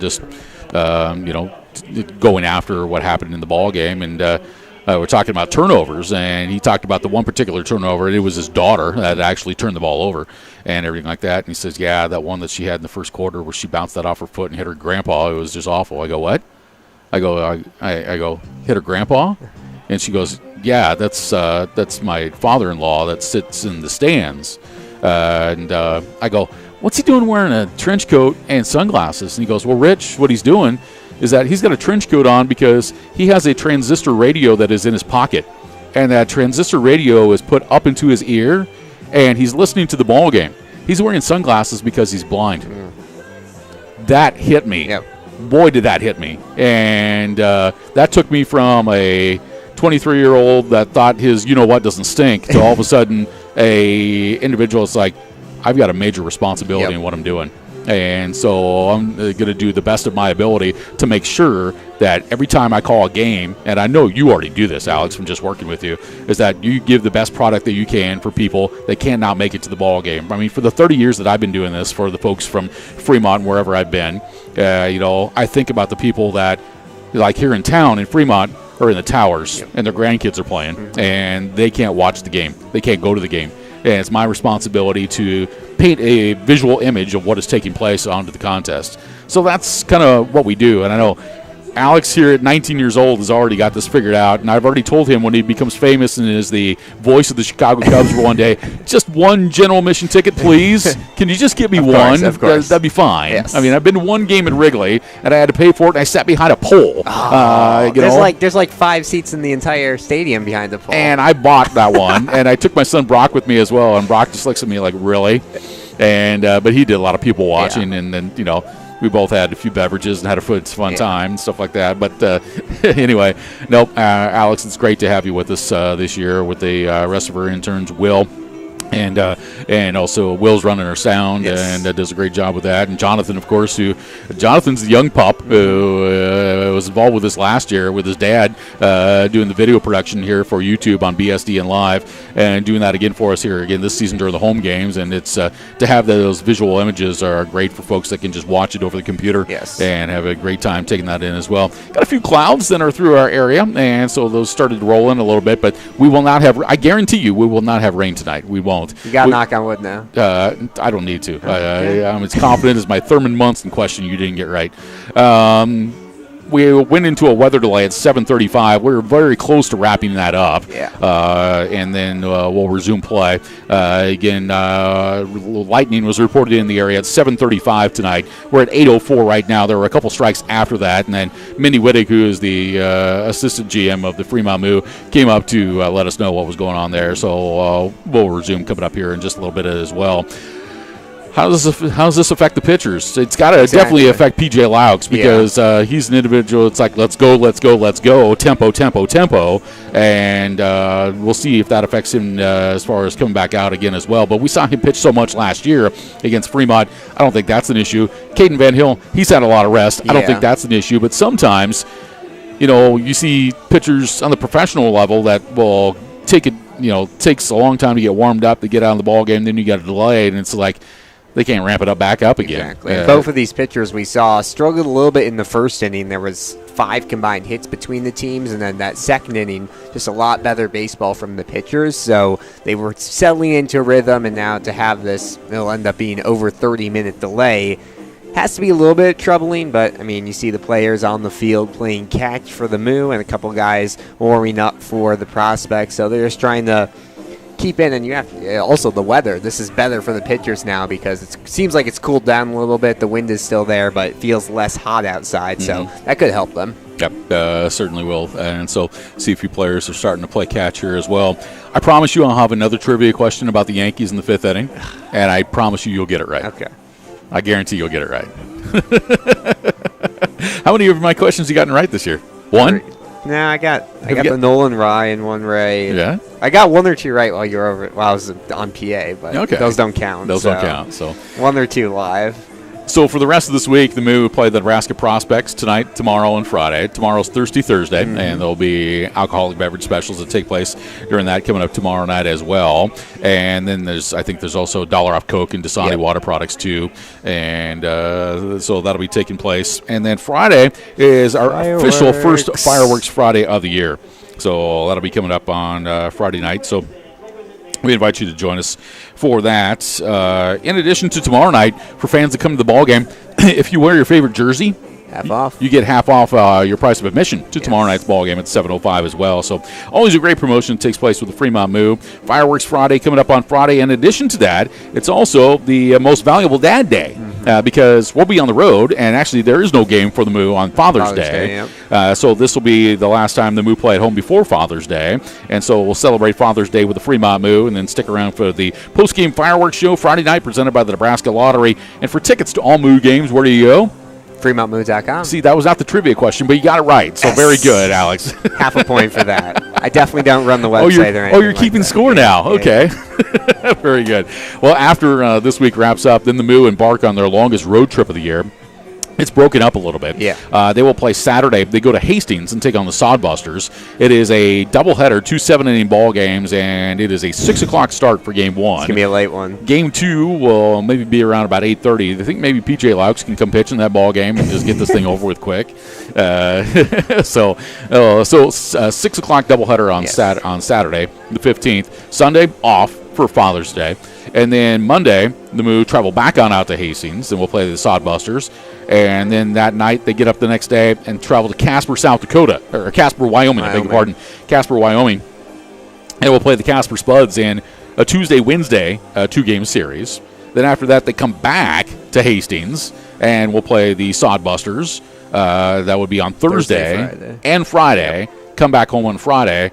Then you get the weekend off, the 22nd and the 23rd. But that's the longest road trip of the year for the Moo as far as games in one particular stretch on the road. And the Fremont to Casper trip, that is the longest trip of any team throughout the Independence League. And although it's a long trip and it's a lot of windshield time, if you will, I really like that trip. Yeah. Casper's beautiful. They've got a very nice facility, Mike Lanson Field, former facility of it used to be the Casper Rockies. Used to be back when they used to have Ricky Ball, and they got rid of that at COVID. Now they got rid of a lot of teams during COVID as far as professional affiliated teams, but it used to be the Casper Rockies and an affiliate of the Colorado Rockies.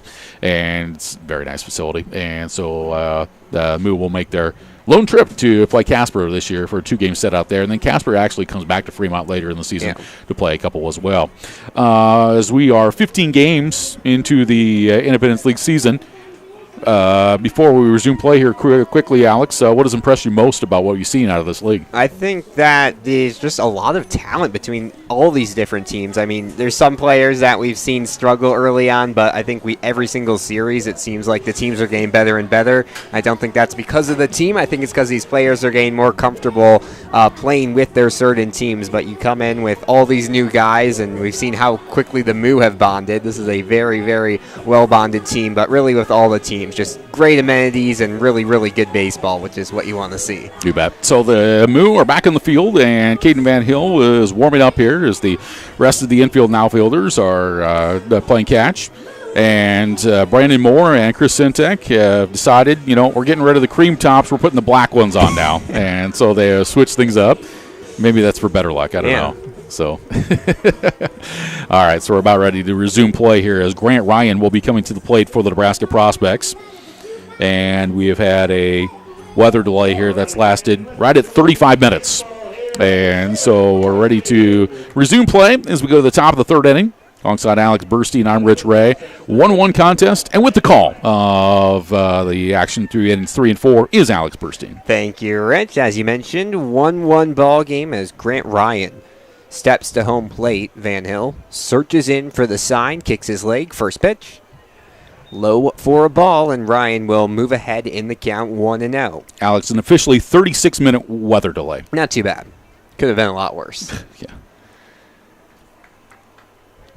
We've seen some rain delays here. Our first lightning delay of the year. The 1-0 is skied towards center field. Brooks will chase in, misjudged that first, but will get under the ball for out number 1. And a quick start to this top of the third for Caden Van Hill. I want to remind you, Make a Difference Mondays are on Mondays at Historic Moeller Field. Every Monday of the 2024 season is a pregame kids clinic. Half of the ticket proceeds go to the Elkhorn Athletic Association, and 10% of all Moo merchandise Mondays at home Moo baseball games. Blake Stenger will come to the plate, donning his Illinois State red helmet as Van Hill fires first pitch. Hit up the middle, Espinosa takes a couple steps, throws to first in time for the 6-3 putout. And quickly 2 up, 2 down here in the top of the third, and the Moo's defense looks like it has not lost any of its juice after that delay. You know what just happened in our rain delay? As I was sitting on this chair, the air conditioner dripped all the way back down the back of the seat of my pants. That's unlucky. Yes. First pitch misses outside here to Easton Swafford. I'm sitting there talking to you and go, boy, I'm cooling off. It's pretty good. And I looked down Yeah, I'm staying in the press box. I'm not walking through the stands. 1-0 swung on and missed. Go to a 1-1 count. Swafford doubled his first time up. The lone extra base hit of the day came around to score, so he's the reason we're in a 1-1 game right now. The 1-1. Hit towards first, fielding it cleanly is Peterson, and he runs to the bag for a 1-2-3 inning. So lightning delay doesn't mean anything to the Moo. Caden Van Hill has retired 7 straight batters, and it's a 1-1 ball game as we go to the third. This is Fremont Moo Baseball. If you're in need of lawn equipment products or repair, contact the professionals at Extreme Outdoor Power at 805 South Broad Street in Fremont. Bring in your lawn equipment and get a same-day free estimate. Call 402-721-1905 for more information or to set up an appointment. Plus, check out the power equipment accessories Extreme Outdoor Power has available. You'll see why Extreme Outdoor Power is the #1 choice for lawn mowers, competitive pricing, customer care, financing, and free estimates. Open Monday through Friday from 8 to 5 and Saturdays from 9 to 3. Extreme Outdoor Power, where they don't sell just mowers, they sell lifestyles. Book your next hotel stay at the Super 8 by Wyndham in Fremont. Conveniently located just minutes from historic downtown Fremont, the Fremont Splash Station, and the Fremont State Lakes. Our pet-friendly hotel offers affordable accommodations with easy access to all of our area's major attractions, including shopping, restaurants, and a multitude of outdoor activities the whole family can enjoy. Located at 1250 East 23rd Street. Book online now at wyndhamhotels.com/Super 8.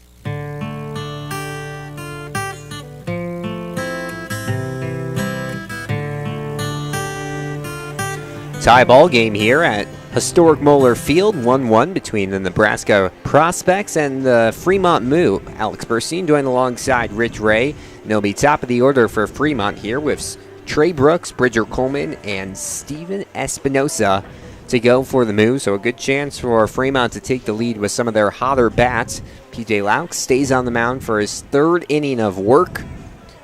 Had some struggles in the first, but was very efficient in the second. Got a line out, a ground out, and then gave up a single, but Hunter Snyder got caught stealing. So it'll be Trey Brooks returning to the plate for the second straight inning, this time for a full at-bat.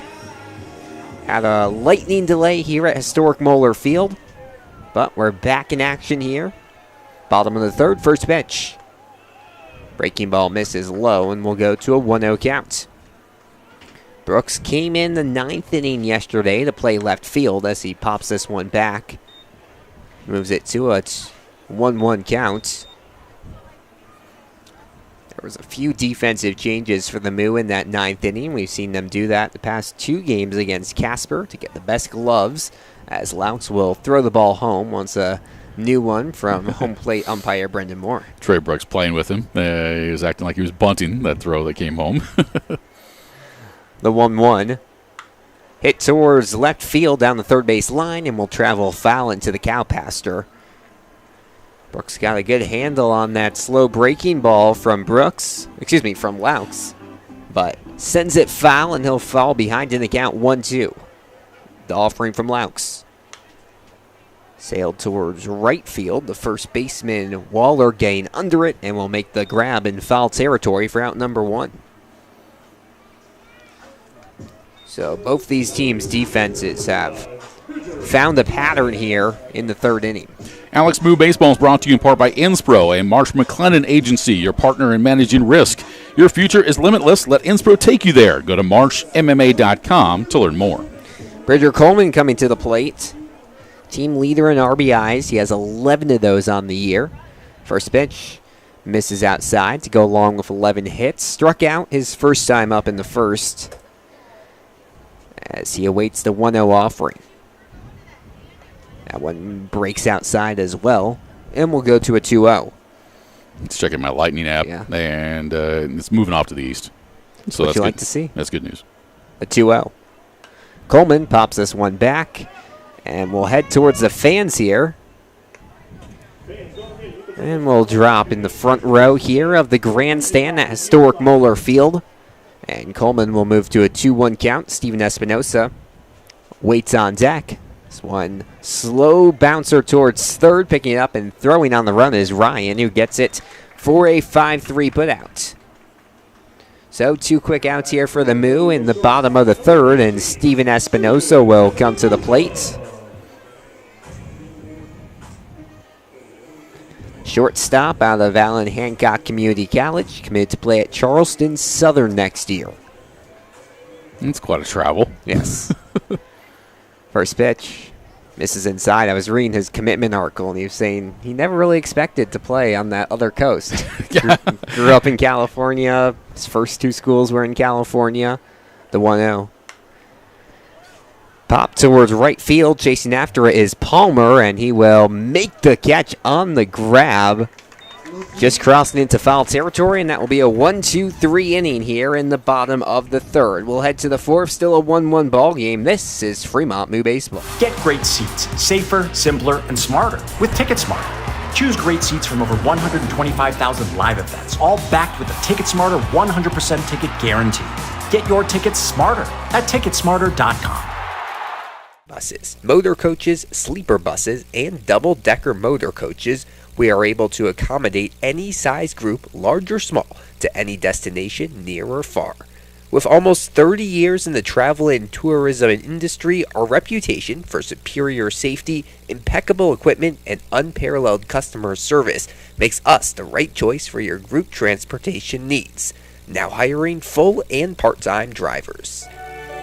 Trust your heart to the team at Methodist for expert cardiac care that makes a life-changing difference.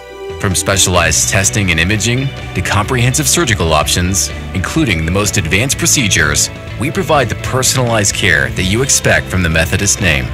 Learn more about our heart and vascular care by visiting bestcare.org/heart. That's bestcare.org/heart. Methodist, the meaning of care.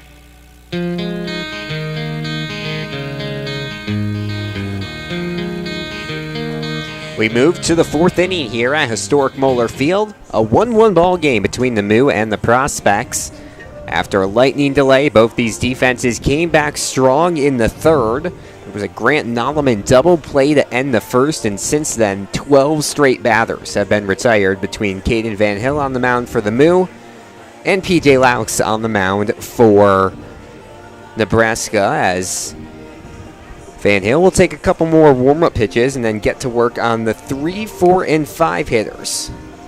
Corey Kozad will lead things off, followed by a pair of left-handers, Nathan Vermas and Bodie Waller. 36-minute weather delay, not a lot. Can you recall your longest weather delay you broadcasted in Yes, before? I think it was about hour 45, 2 hours. Big rain came in Chicago for a conference matchup, and it ended up being a run rule win anyways. Caden Van Hill fires first pitch. This one bounced towards 3rd and will travel foul. Bounced off the glove there of Brandenburg, but luckily it goes foul for him. And Kozad will make the long trek back to home plate. Fremont Moo Baseball brought to you in part by your Fremont Hy-Vee. For a lineup that's loaded, shop your Fremont Hy-Vee. Go to HyVeeIslesOnline.com now and place your order. See, in my high school, our baseball field was turf, so they'd always wait out the rain, which led to some long delays. Sure. Van Hill readies for the 0-1. The pitch. Breaking ball misses inside. Will even out the count at 1-1 apiece. Kozad, catcher out of Omaha, Nebraska, plays at Southeast Community College. 1-1. Breaks in there for a strike, and Van Hill will move ahead in the count 1-2. Van Hill struggled in his first start of the year against the Zap and got some revenge last Monday in the doubleheader. The 1-2. Hit towards shallow right field, and it's going to be the right fielder Yetter to get under it for out number 1. So both these offenses chugging along here as Nathan Vermas will come to the plate, and he just has a towering figure in that lefty batter's box. He's quite a specimen. He was quite an athlete in high school, highly recruited, and bounced around a couple D1 schools, as we mentioned. First pitch in there for a strike. Listed at 6'5", 230. Bats lefty, fields righty. Should be a tight end. Yes. The 0-1 is going to miss inside. We'll go to a 1-1 count. Back in my high school days of broadcasting high school football, I had some delays that actually went from Friday night to played on a Saturday. The 1-1. Gets in the outside part of the plate. Go to a 1-2. I don't know if it counts, though, if you leave the stadium and then come back. I think you're right. Yeah, that shouldn't count. But fans do. That's true. Van Hill readies the 1-2. Misses low and outside, and we'll go to a 2-2 count. Vermoss will be playing at Creighton next year. Join a few of the Fremont Moo players, Cooper Fucino, Robert O'Malley. The 2-2. Gets in there for a called strike 3. Fastball from Van Hill. Rings up Vermoss, and 2 up, 2 down here in the 4th. And dating back to the end of the first inning, that is now 9 straight batters who have been sent back to the dugout quickly. As Van Hill gets his 3rd strikeout of the day. Trying to make it 4 against Bodie Waller. 2 outs, 1-1 ball game here between the Prospects and the Moo. First pitch in there for a strike. Fastball inside. But they get Waller looking. Waller just finished up his 2nd year at Mount Marty. The 0-1. Ooh. He's going to hit off, looks like the leg there of Waller, and he will truck down the first base. That one took a big bounce. I got more meat than any bone. I can tell you that, because I've seen players do that before where they don't move and all of a sudden hit your kneecap and drops you. Yeah. They got up on the thigh a little bit. So Waller to first base with 2 away here. As Tyson Palmer comes to the plate, takes first pitch for a strike on the breaking ball to the outside part of the plate. Tyler Palmer, an outfielder, playing at University of Nebraska, Omaha. Van Hill, the pitch. In there for a strike, and Van Hill moves ahead 0-2. Palmer started at University of Nebraska, Lincoln, redshirted there. Got 1 start his freshman year, then went the JUCO route, and has made his way back to D1 with Omaha. The 0-2. Swung on and missed strike 3. Van Hill with 2 strikeouts in the inning, 1 looking, 1 swinging. Prospects strand a runner on first base, and it's a 1-1 ball game as we head to the home half of the 4th. Don't go anywhere. This is Fremont Moo Baseball. We target cancers with precision technology. We save lives with advanced heart procedures. We deliver exceptional care for the most vulnerable pregnancies. We are Methodist. With a reputation built on generations of trust, our passion is shaping the future with innovative treatments, the newest advancements, and the compassion you deserve. Our greatest impact is your healthiest life.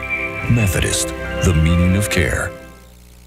Fremont's place to be is The Door in downtown Fremont. Open Monday through Saturday from 10 to 1 a.m. and Sundays from 11 to 1 a.m. The Door has great food, drinks, and an outdoor patio that is second to none. The grill is always on at The Door, and all items are available for takeout. Call 402-727-8911 to place your order. Follow The Door on Facebook, located at 325 North Main Street in Fremont. The Door, beer, booze, burgers, and other stuff.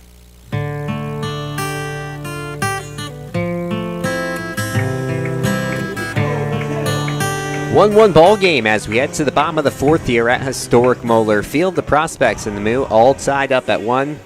Well, Rich, there's one way to make up for the time lost in that lightning delay. That's 1, 2, 3 innings, and we're seeing a lot of those. Yes, pitchers said delay, no problem. I'll just hit the play button again and pick up where we left off. Tyrus Pesci will look for the Moo's first hit since the 2nd inning. His first pitch misses outside, and we'll go to a 1-0 count. Pesci, Yether, Nodelman, 3-2 up. The 1-0 skied towards center field. Chasing back is Stanger, who will make the grab, a basket catch over his left shoulder for out number 1. That's a pretty good poke into the wind to center field. Stanger went quite a ways and had to actually put it in another gear to go get the baseball, but there's 1 down. Wyatt Yether will come to the plate out of Barden Community College. Hitting around 230 on this young season. First pitch on its way. Breaks not enough, and we'll go inside for a ball. 1-0 the count. A 1-1 ball game here from a historic Moeller Field. The 1-0 offering. Hit towards right center. Chasing back is Palmer, and it will be the center fielder, Stanger, who comes in and makes the catch. So a busy inning so far for the center fielder. Pair of flyouts to center field, and Grant Nolleman will come to the plate, trying to keep this inning alive for Fremont. It's also making it difficult for the promotion tonight. It's a winning Wednesday, and if the Moo win an inning, then there are discounts off food and drink. And so hasn't happened. No, hasn't happened yet. First pitch to Nolleman, misses inside to go to a 1-0 count. Still lots of concessions being sold here. 1-0. In there for a strike. Did you find a favorite in the concession stand yet? Oh, yeah. I had a burger the other day. It was pretty good. Yeah. The 1-1 offering. Nolleman down the third base line and will drift foul. And we'll go to a 1-2 count. Move had some good hits down the lines today, but have yet to straighten one out. I see a lot of the fans tonight have decided to take the picnic tables. Yeah, it's a good view over there. Yeah. The 1-2 to Nolleman. Just outside. Get your Kozad set up shop to the outside part of the plate, trying to fool the lefty Nolleman, but it doesn't work. And we'll go to a 2-2. The pitch. Misses outside again. Good eye there from Nolleman. And it's a full count on the catcher out of Barton Community College. The full count offering. Hit towards center field. And easily under it is Stanger for the grab. So, 3 batters up for the Moo. They all fly out to center field. It's a 1-1 ball game as we head to the 5th. Don't go anywhere. This is Fremont Moo Baseball. Get great seats, safer, simpler, and smarter with TicketSmarter. Choose great seats from over 125,000 live events, all backed with a TicketSmarter 100% ticket guarantee. Get your tickets smarter at TicketSmarter.com. Flexible scheduling and tuition assistance. To find all of our opportunities and apply online, go to bestcare.org/jobs. That's bestcare.org/jobs. Methodist, the meaning of care. Play in the Nebraska Lottery today for your chance to win. Play Trucks and Bucks for your chance to win one of 7 remaining Ford F-150s. Top prize odds are 1 in 336,000. The Nebraska Lottery has provided funding, fortune, and fun to the Cornhusker State for 30 years. The Nebraska Lottery has also given back $978 million to Nebraska through education, wildlife habitats, and the Nebraska State Fair. Stop by a local retailer and pick up a ticket for one of your favorite games today. The Nebraska Lottery. Must be 19. Please play responsibly. 4 innings through means it's time for our WC Plumbing, Heating, and Excavating bathroom break. When something messy breaks, remember, your duty is our duty at WC Plumbing. Call 721-6908. 1-1 ball game taking you through the 5th inning of this close matchup. Here's Rich Ray. Alex, thanks so much. Yep, good pitching. We've seen that pretty much all week yes. Here at historic Moeller Field. And Caden Van Hill and P.J. Laux are locked up in a 1-1 tie. 1 run on 2 hits and no errors for the Prospects. 1 run, 4 hits and no errors for the Fremont Moo. So it'll be 7-8-9. Levi Martin, Drew Borner, and Grant Ryan here in the top of the 5th inning against Van Hill. Martin is 0 for 1, grounded out to short his first time around. First pitch from Caden Van Hill is outside for a ball, 1-0. Now we will officially get to our truly pointless trivia here on our broadcast. Yankees tonight is who we're focusing on. And you can chime in with us if you know the correct answer by going to Mixler Chat or YouTube Chat. Here's Brandenburg, who takes the bouncing ball on over to first in time for out number 1. So Martin bounces out, and there's 1 down here in the top of the 5th inning, which will bring up Drew Borner now to the plate. Borner, the second baseman. You can get this one, Alex. Okay. I get confidence in you. Are you ready? Yes. How many World Series have the New York Yankees won? How many World Series championships? 27, right? That's your answer? Yes. Okay. Well, we're going to let some of the other I could be wrong, but I'm pretty sure. listeners and viewers have a chance to chime in as well. Need to know how many World Series the New York Yankees have won. Here's a bouncing ball on out to the left side. It got by Brandenburg, but Espinoza backs him up and is able to toss it on over to first base, and they're 2 away. Yeah, Brandenburg stumbled a little bit there. It looked like he had missed the ball and then ends up going straight into Espinoza's glove, who backs up his third base teammate there, and quickly 2 up, 2 down here. So you say 27? Yes. Okay. Let's see if some other folks agree or disagree with you. Here's Grant Ryan. First pitch is chop foul over on the third base side. No balls and 1 strike to Ryan, who's 0 for 1. He flew out to center field his first time around. What's the last one they won? trying to think. 2001? It's been a bit, hasn't it? It's been a New York minute. See what I did there? The 0-1 is hit back up the middle. Espinoza will charge at the bag. He will toss off balance, and quickly the prospects are retired in order in the top of the 5th inning. I'll give you the answer. We'll talk more Yankee trivia when we come back in the bottom of the 5th inning. The prospects are set down in order, 3 up and 3 down. Midway through this contest, it remains a 1-1 tie. This is Fremont Moo Baseball.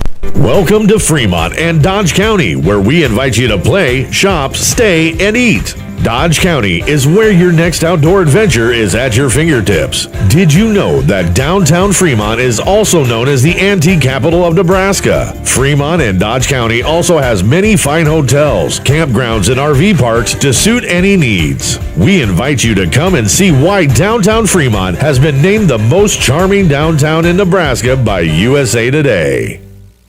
Kills Barbershop is the Sports Center barbershop in Fremont. Be sure you look your best and get into Kills Barbershop, where you'll receive quality haircuts in a friendly atmosphere. Get a fresh cut, have them hot leather, and shave your neck. If you're looking for that special feel of a true barbershop, Kills is the place for you. They're open Tuesday through Friday, 8:30 to 5:30, and Saturday, 7:30 to 3. Kills Barbershop, 6th and Broad in downtown Fremont. They'll make you look your best.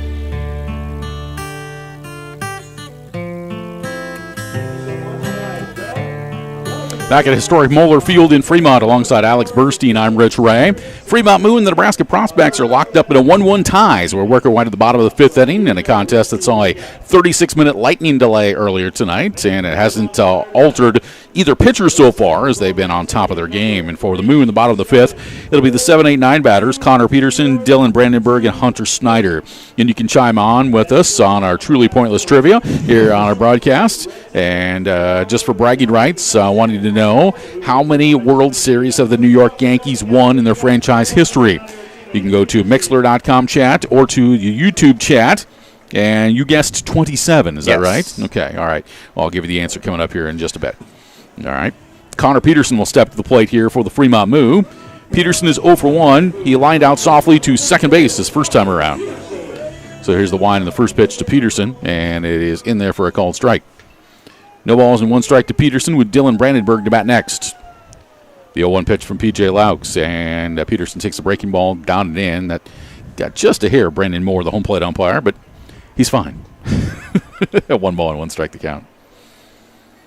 1-1 on Connor Peterson, looking for that first hit this season for the Moo. He swings at this ball and hits it in the air to left center field, but Stinger is over in the gap. He'll reach up, and he has caught the ball on 4 consecutive outs for the Nebraska prospects.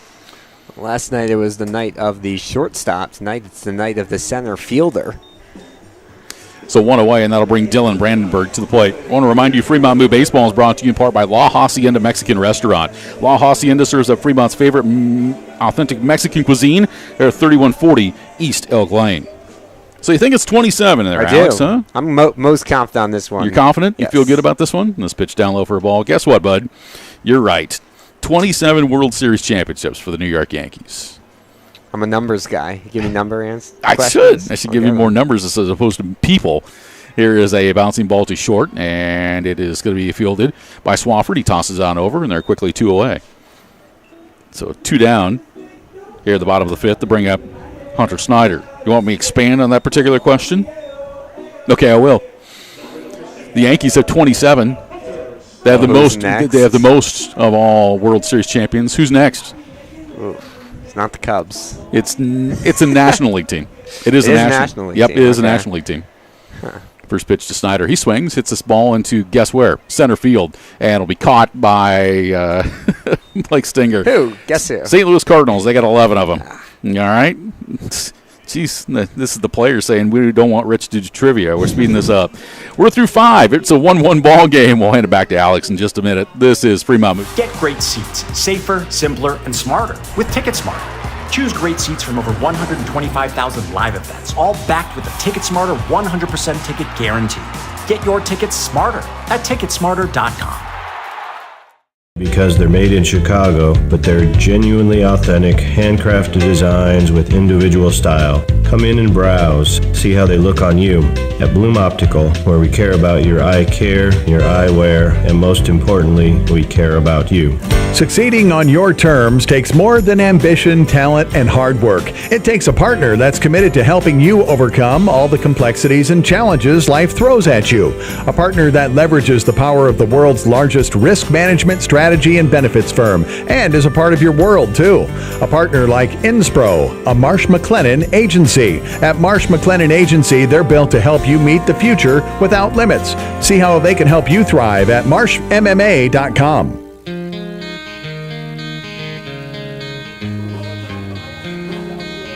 Back at historic Moeller Field, Independence League Baseball Association action on Big Dog Country, Mixler.com and YouTube at BSDN Live. Alongside Alex Burstein, I'm Rich Ray. 1-1 tie. We go to the top of the sixth, and Alex has the play-by-play. Thank you, Rich. As you mentioned, not a lot of offense here. Both teams scored one in the first inning. That's still where we're at as we head to inning number 6. It'll be top of the order for the prospects here as Blake Stenger, who's He's got to be worn out. He's got to be worn out, Alex, doesn't he? Had to run forward, backward, sideways. See what he can do at the plate. There's a reason he's a D1 guy. It's Van Hill's first pitch. Hit up the middle, and Stenger quickly to first base with a leadoff single. That's the first hit since the first inning for this prospects team. So we'll see Easton Swafford come to the plate. Stenger waits at first. He's got some speed over there. And now we'll see what he can do. Swafford out of Crowder College. Skies the first one foul, and we'll go to an 0-1 count. He had a solid double in the first inning. Mm-hmm. Yep. That's probably the best hit of the night we've seen from anybody. I mean, you think the last time this Moo team hit an extra base hit was before the Casper series. The 0-1 offering hit towards short. Espinosa will step on the back, throw the first in time for an unassisted 6-3 double play. He tried that one out a couple days ago and threw it wild the first, but this time gets it cleanly. And just like that, 2 down here. A rare base runner erased here in this game. Repetition. It's all part of it. Practice makes perfect, right? Yep. Corey Kozad will come to the plate. Out of Southeast Community College, first pitch. Check swing, doesn't matter. Was in the strike zone anyways, and he'll fall behind in the count 0-1. Was a designated hitter in the last game for the prospects against Casper. Pitch hits the outside part of the zone, and Van Hill quickly to an 0-2 count. So what do you think was sold more during the break? Beer or burgers? Probably beer. I think you're right. The 0-2. Misses low. I feel like any concession-based question here at Moeller Field, the answer is probably beer. That's right. A lot of burgers, too. Uh-huh. The 1-2. Hit towards second. Clean it fieldly as Snyder throws to first in time for a 4-3 putout. So a leadoff single given up to Blake Stenger, but he gets out on double play. And then Van Hill does the rest. We move to the home half of the 6th. It's a 1-1 ball game. This is Fremont Moo Baseball. Can't help but notice the Made in America trend lately, and now that trend has reached the Fremont eyewear market with American-made luxury glasses from State Optical. I'm Dr. Steve Alcorn at Bloom Optical in Fremont. State Optical designs are different, not only because they're made in Chicago, but they're genuinely authentic, handcrafted designs with individual style. Come in and browse, see how they look on you. At Bloom Optical, where we care about your eye care, your eyewear, and most importantly, we care about you. Succeeding on your terms takes more than ambition, talent, and hard work. It takes a partner that's committed to helping you overcome all the complexities and challenges life throws at you. A partner that leverages the power of the world's largest risk management strategy and benefits firm, and is a part of your world too. A partner like Inspro, a Marsh McLennan agency. At Marsh McLennan Agency, they're built to help you meet the future without limits. See how they can help you thrive at marshmma.com.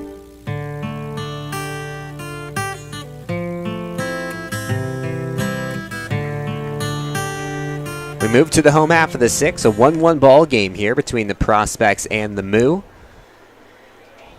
As PJ Laux continues to quickly move through this Moo order, and they'll try to do that against the 1, 2, and 3 hitters. Trey Brooks, Bridger Coleman, and Steven Espinosa due up here for the Moo in inning number 6. We're talking about it between innings. A couple defensive changes for the Prospects. I know A.J. Lucas is playing third, and we'll try to get an eye on the new left fielder in just a bit. First pitch in there for a strike to Brooks, who struck out in the first but reached and then came around to score. The 0-1 fastball in there for a strike, and we'll go to an 0-2 count. Pitch misses low, and Brooks will stare into a 1-2 now. Laux still working quickly. The 1-2 gets away from the catcher, Kozad. You want to know how quick P.J. Laux pitches? So fast that when I put ball 1 up on the scoreboard, it doesn't relay out to the actual board in time. 2-2.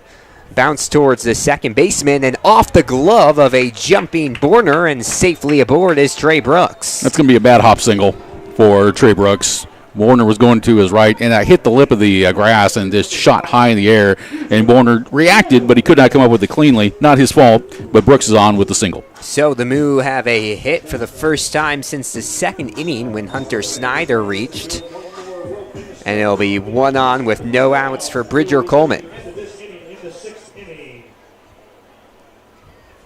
First pitch to Coleman. Misses outside, reaching his Kozad, throws down the first, not in time, gets past the first baseman, Waller, and safely into second base is a diving Brooks.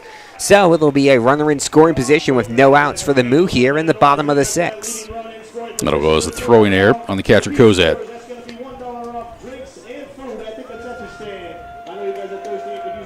So first error of the day for either of these teams.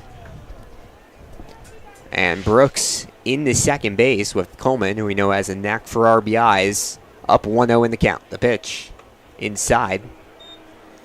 And Coleman ahead, 2-0. Coleman's got this physique about him. You just look at him and you go, yep, catcher. Short, stocky, strong. Yep. The 2-0 count. Swung on and missed, but very, very good catcher. I was talking with Tyler Dunham, who's a player coach for this team, and he said he loves when Coleman catches the couple bullpens he's done. Oh, yeah. Coleman tonight catching. See him as a DH as well, the 2-1. Inside for a strike, and we'll even out the count at 2 apiece. Steven Espinosa waits on deck. Tyrus Pesci in the hole. Coleman and Espinosa back-to-back in the lineup. They played college ball this past season at Allen Hancock Community College. Coleman trying to break up the rhythm here of Laux. He didn't like it that Laux was ready and Coleman had just stepped in the box. Now both pitcher and batter will ready. The 2-2. Misses outside. A good take there from Coleman. And we'll go to a full count. Moo trying to take the lead for the first time today. The 3-2. Coleman hits it towards a diving and past the diving third baseman, Lucas. Brooks will turn third. The throw home is in time by a while, and an excellent throw there from left field by Martin. And we'll stay at a 1-1 ball game. Coleman safely into second base. But what a dart there. Now, it was a fantastic throw from left field. And Brooks out attempting to score. In fact, couldn't even get down. That's how quickly the throw came home. And Brooks is a fastball player, too. So shows you how good that throw was. As Espinosa will come to the plate. First pitch is fouled off to the right-hand side. So still a 1-1 ball game now with 1 away. And Bridger Coleman in at second base. Still trying to figure out who that new left fielder is. The 0-1 misses low. Evens out the count at 1 apiece. That's the thing about the black jersey. Yeah, they're hard. Yeah. I gotta say, the numbers are easier to see than I was expecting. Easier than what the Wahi Zap have, that's for sure. The 1-1 pitch. And it helps because, I mean, it's got black in it, but it's got a little double border with white and red on it as well. The 1-1 misses low. Goes to a 2-1 count. The jerseys have specks across the front. They drop the pro. The 2-1 swung on and missed to Espinosa here to even out the count at 2 apiece. Singled in the first. Got an RBI there. Then flew out to right field in inning number 3, trying to reach here in the 6th. The 2-2. Espinosa reaches and fouls it off to stick at a 2-2 count. I need a telescope to see who the left fielder is. Yeah. I guess we'll see when he comes up to exactly. bat. Between innings, I was saying to myself, turn around, young man. We'll see on the back of your jersey what your number is. Coleman at second base. Decent lead, the 2-2. This one hit towards center field and will get through on the grounder. Coleman turning third. He will come in to safely score a wild throw from center field. Espinosa into second safely, and the Moo have the lead for the first time today. That's a good job of base running. Richard Coleman coming around and being sent home by Connor McGonigal. And as soon as that ball sailed from Stenger, Espinosa went to second on the play, so he takes the second base on the throw. And as you mentioned, the Moo have their first lead. So it'll be a 2-1 ball game here. Fremont up to 7 hits on the day. And it will be Tyrus Pecci coming to the plate. First pitch. Hit towards a third baseman, Lucas, who will dart it across the diamond, and it will go off the glove of the first baseman, Waller, and safely into second base is Pecci. Espinosa moves to third, and 2 runners in scoring position now for Fremont. Couple of errors the setting on the prospects, and the Moo capitalizing. So is that going to go on the throw? Or yes. On, yeah, a low throw on the play. So we're going to see a mound visit here from the manager for this squad, Gabe Shemwill. Looks like they won't do a pitching change, but the Moo have stuff in business here. Runners at second, third. They've already taken the lead here in the 6th, 2-1. Hope you're enjoying our broadcast of Fremont Moo Baseball. A couple other games going on in the league tonight. And Pierre, the Casper Spuds now jumping all over Oahe. That score is 12-3. The Spuds are in front. That's in the bottom of the 8th inning. And in Spearfish, the Sasquatch having no trouble with Hastings right now, leading 10-1 in the top of the 6th. 2-1, the Moo are in front for the first time here tonight. And that means that the Moo are going to win an inning, so that's going to be cheap concessions. Yep, $1 off food and drink at the concession stands.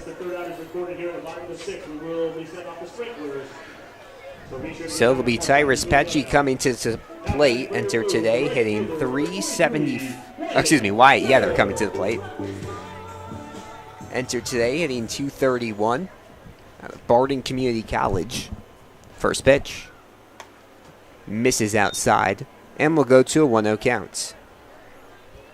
Moo up 2-1 here in the bottom of inning number 6. 7 hits, no errors, compared to 3 hits on 2 errors. As Yether will sky this towards shallow right field and coming in and making the grab. No. Oh, no, he missed it. And coming home and not scoring is Espinosa. Gets tagged out there. The ball dropped in shallow right field, so Yether will reach. Espinosa got sent home, but will get caught there, and it'll be 2 away with 2 on. Hey, Yetter's going to get credit for a hit, but Espinosa trying to score got thrown out at the plate. Nice play from second base for the second out. So Pecci stuck at second. That's where he will remain, with Yether at first base and Nodelman coming to the plate. The lefty trying to increase this Moo lead. First pitch in there for a strike, and we'll go to an 0-1 count. No bullpen work right now for the Moo, so it looks like Caden Van Hill will continue into a 7th inning most likely. Pitch count's been low for both guys. Yes. The 0-1. This one bounced down the first base line and foul. Well, with that lightning delay that we had, it has produced a few clouds in our area tonight that have started to come over top Moeller Field. But as I mentioned and promised, there's not going to be any rain. No rain. Yeah. Trusting you here. I've got sources. The 0-2. Misses low. Good job there by Kozad to stay in front of it. And it will be a 1-2 count on Nodelman. I was talking to Minnie Wittig before the ball game. I said, while he had those two jerseys, yellow on yellow and white on white, and then the prospects have black on black. And it's like somebody upstairs just does not like me. The 1-2. On the sky towards center field and getting under it. For out number 3 is Stanger, but the Moo take the lead in the 6th as Bridger Coleman comes around to score. It's a 2-1 ball game as we head to inning number 7. Don't go anywhere. This is Fremont Moo. Get great seats, safer, simpler, and smarter with TicketSmarter. Choose great seats from over 125,000 live events, all backed with a TicketSmarter 100% ticket guarantee. Get your tickets smarter at TicketSmarter.com. And Benefits Firm, a partner committed to building a network of accomplished brokers in your community. A partner like Inspro, a Marsh McLennan agency. See how they can help your business go further at marshmma.com. Fremont Hy-Vee is proud to sponsor local sports, and they know that you fans love your meat. Hy-Vee has all your favorites at the best prices right now. Hy-Vee Choice Reserve Steaks. Always low prices on your favorite flavor of brats. Boneless, skinless chicken breasts, chicken grillers, America's pork chops for the grill, and the best cuts of salmon and seafood. Shop online right now. Go to HyVeeIslesOnline.com and place that order. Your Fremont Hy-Vee. Proud to be a part of local sports.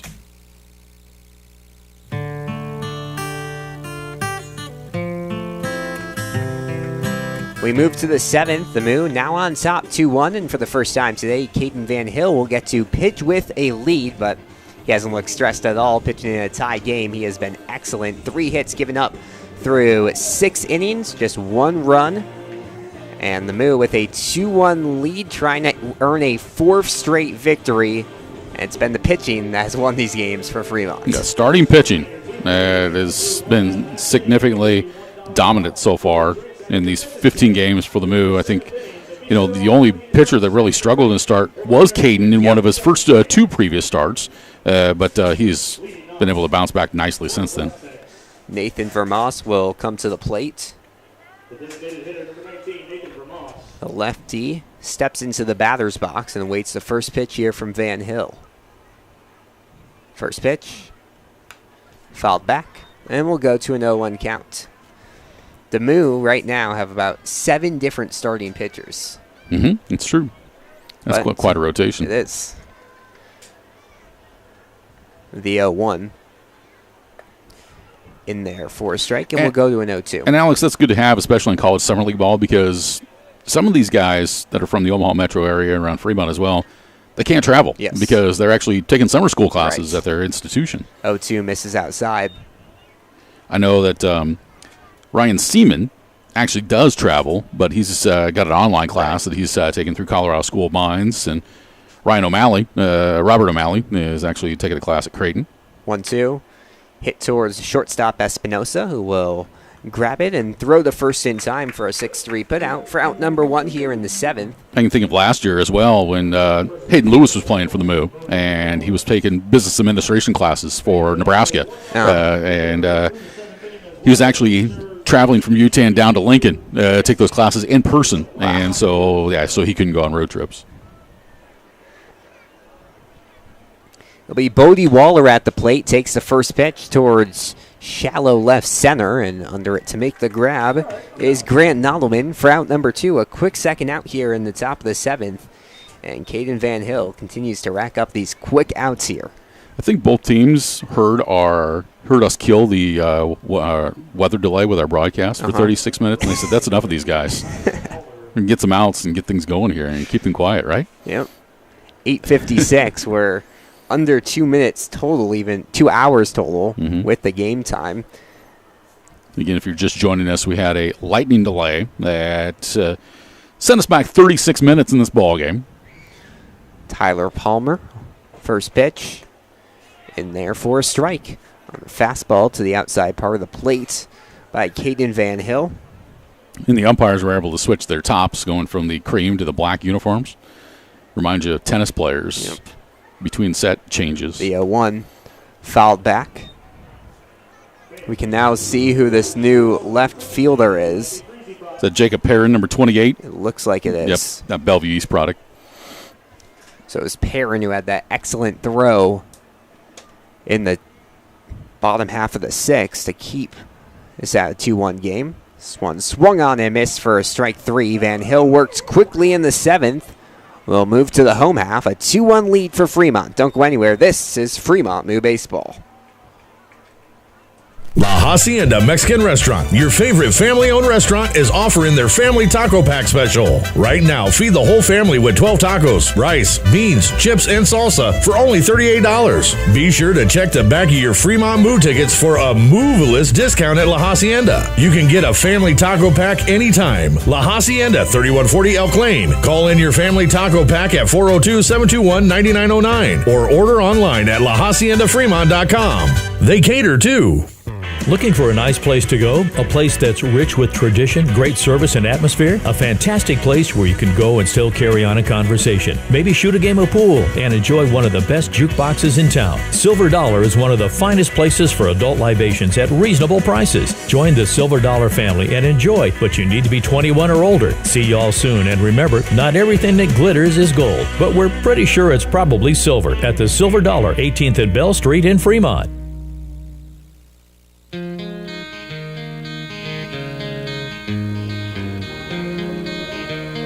We move to the home half of the seventh here at historic Moeller Field, as we'll see a pitching change for the first time today. It'll be J.T. Roy coming in for the Nebraska Prospects, as he tries to keep this at a 1-run deficit for this Prospects team. So it will be 6 innings for P.J. Laux, and he did pretty good before finally giving up a couple of hits there in the 6th inning. His final line here today will go at 6 innings, 8 hits given up, but only 2 runs, one of which was earned, no walks, and 2 strikeouts on 87 pitches. Faced 24 batters, and now he will turn it over to Roy, his teammate. Roy, a product from Elkhorn South High School, and he attends Iowa Lakes Community College. One of the more common community colleges we see here in Independence League Baseball.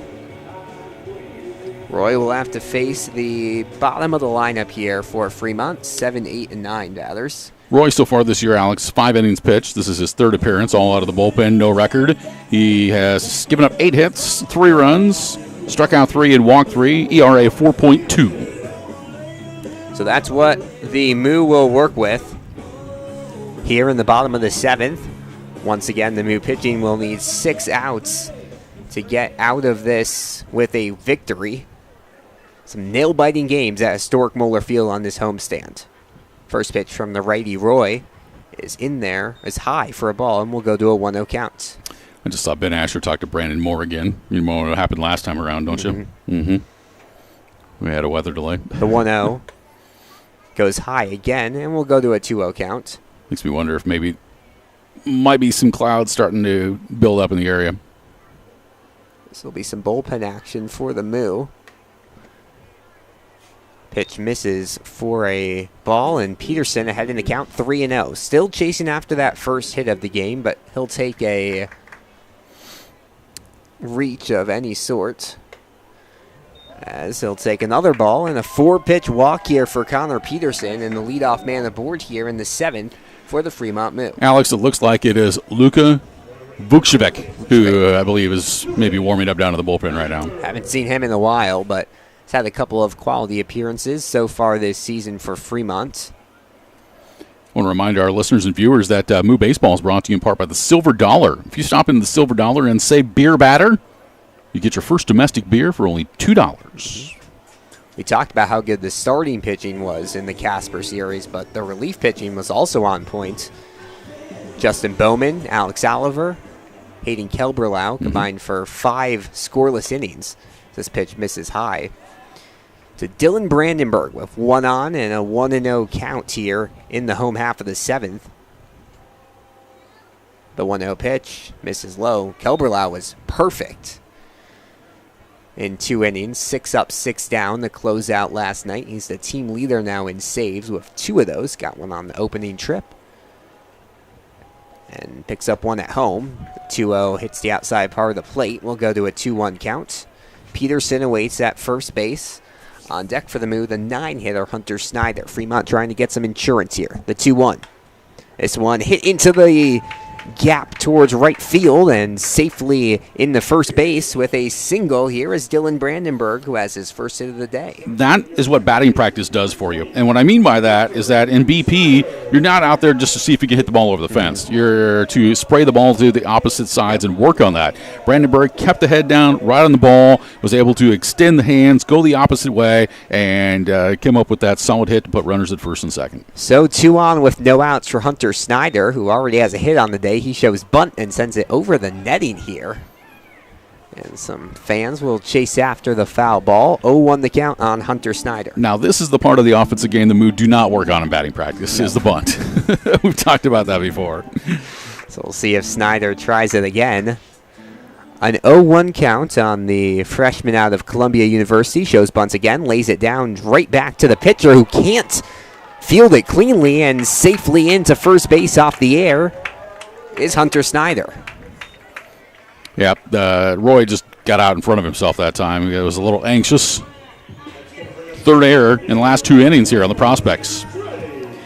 So it'll be bases loaded for the top of the lineup. Trey Brooks coming to the plate. Snyder at first, Brandenburg at second, Peterson at third. First pitch to Brooks. Fouled off towards the right-hand side. Brooks got caught coming home on a dart of a throw from the left fielder Perrin last inning, trying to make up for it with some RBIs here. The long wait. Now the pitch. This one hit into right field, and safely into score is Peterson. And just like that is a 3-1 lead. And back into second base is Brandenburg, and coming into score is... coming in to score is Brandenburg, and back into second is Snyder. So there was some confusion there. Snyder went way too far past second base as the ball came home. He chases back to second base, is safely there, and coming in to score on the confusion is Brandenburg. So just like that, it's a 4-1 lead and 10 hits today for Fremont. Yeah, it was one of the players for the Moo about ran himself out of trouble there, and so runners at first and second, and a 4-1 Moo lead. So it will be a mound visit here to talk things over with JT Roy, who has had a rough start to his outing after 6 innings of pretty solid ball from PJ Laux. Roy has come in and given up 3 singles and also has an error as the Moo have broken this one open. A 4-1 lead. And the Moo will have 6 outs to try to close things out here at historic Moeller Field. I want to take you back through that play there, Alex. Again, another job of hitting the opposite side very, very well and bringing the run in. But Hunter Snyder, when he rounded second, thought that ahead of him Brandenburg was going to score. Brandenburg stopped, and Snyder went halfway down to third and went back. The cutoff then got relayed out to second, and when the relay went to second, Brandenburg was able to come home. It worked. It looks like 2 RBIs for Brooks. He only gets 1, though. In that. So Coleman comes to the plate. First pitch misses outside to Bridger Coleman. I don't know. We want to be gracious and give him 2? Sure. Okay, sure. Fine. Why not? Fine. Doubled in the 6th, came around the score. The 1-0, swung on and missed. Evens out the count at 1 apiece. Still no outs here in the bottom of the 7th inning. The Moo have double-digit hits again here tonight. Brooks at first. This pitch misses outside. And Hunter Snyder at second base.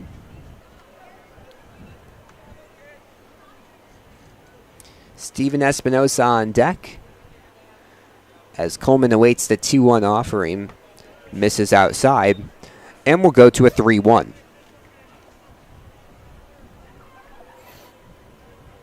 Well, after no runs for 5 innings for Fremont, this pitch in there for a strike. Coleman tossed his bat thinking it was a walk, but instead will move full. Fremont scored in the first, then was scoreless for a while, scored 1 in the 6th, and now 2 in the 7th. That's what they were not able to do last night, the 3-2. Coleman hits this towards shallow left field, and making the grab is the shortstop Swafford for out number 2. Remind our listeners and viewers that Moo Baseball is brought to you by Christensen Lumber. When you need good wood, see Christensen Lumber. Quality wood products for more than 100 years. They're located just beyond the left field fence on South Main Street in Fremont. Go to christensenlumber.com online. Steven Espinosa will come to the plate with 2 on and 1 away. Trying to increase this Moo lead. First pitch, breaking ball high. Here from Roy. He's trying to get out of this inning with no more damage done. Has already given up 2 runs. Espinosa slices this one foul into the netting. And we'll go to a 1-1 count. The repetition of batting practice is paying off for the Moon right now because that guy keeping the head down, going the opposite way, and pitches on the other side. Fremont wasn't doing that the first 2 weeks of the season. Starting to do that now.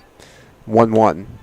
Espinosa fouls it off again, and it's continued to be tonight. Not a lot of power hitting, but just a lot of contact hitting for this team, and it's kind of what you see in the batting averages, too. A lot of them hovering around that 300 range because they just reach a lot. The 1-2. Espinosa sends us one foul. 3 straight foul balls from the shortstop. And for a league that used to be known for just mashing the baseball over the last 5 years, this year, not the case. No. It's a kind of punch and Judy type of league this year. A lot of base hits and manufacturing runs that way. Maybe other than Spearfish. The 1-2. Yes. Cold strike 3 on a breaking ball to the outside part of the plate. And Espinosa sent back to the dugout. And after giving up 4 straight reaches, Roy now has back-to-back punch-outs on a pop-out to shortstop and a strikeout, as we'll see a pinch hitter here. Colin Pitts coming to the plate. Made his first appearance of the season last night. Couldn't reach, had a ground out. And we'll see if he comes into the field here for his first field appearance. First pitch, fastball outside. And Pitts will go to a 1-0 count. I'm going to guess no because he's pinch hitting for the designated hitter. So he'll probably just stay in that spot. The 1-0 to Pitts is low, and he'll move ahead in the count 2-0.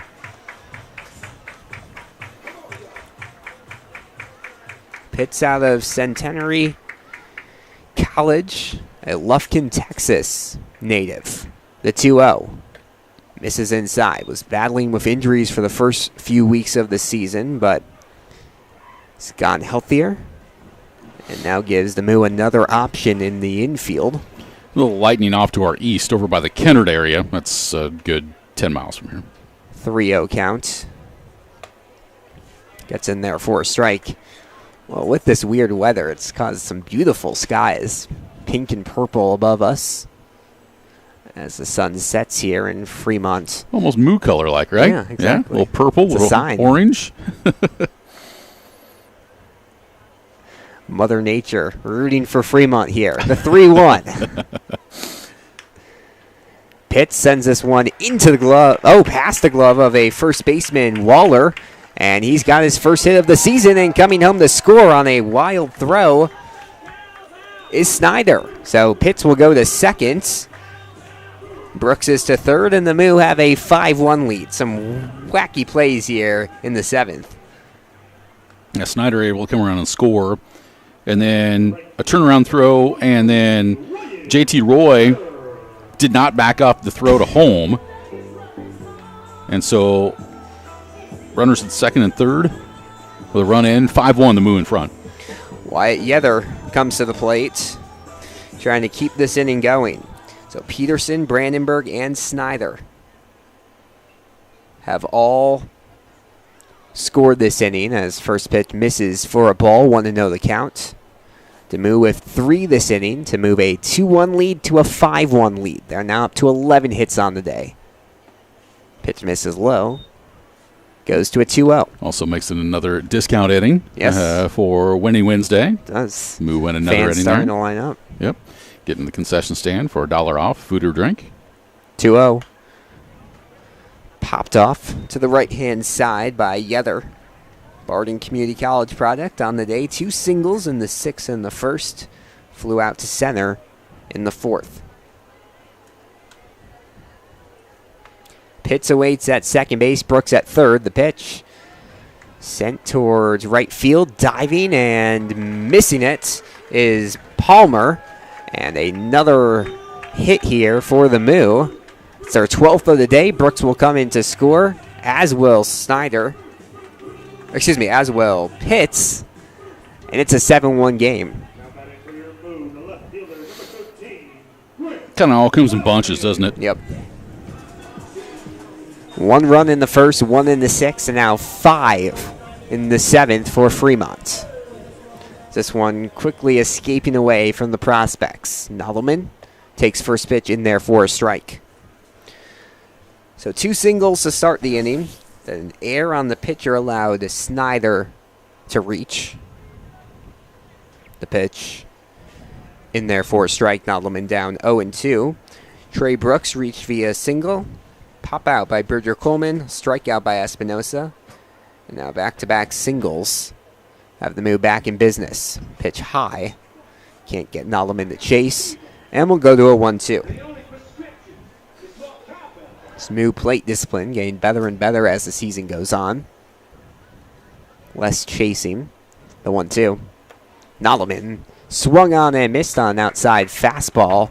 And they'll head back to the dugout, but not before the Moo put 5 on the scoreboard to break this one open. It's a 7-1 lead for Fremont as we head to the 8th. This is Fremont Moo Baseball. Get great seats, safer, simpler, and smarter with TicketSmarter.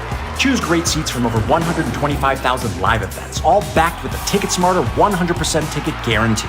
Get your tickets smarter at TicketSmarter.com.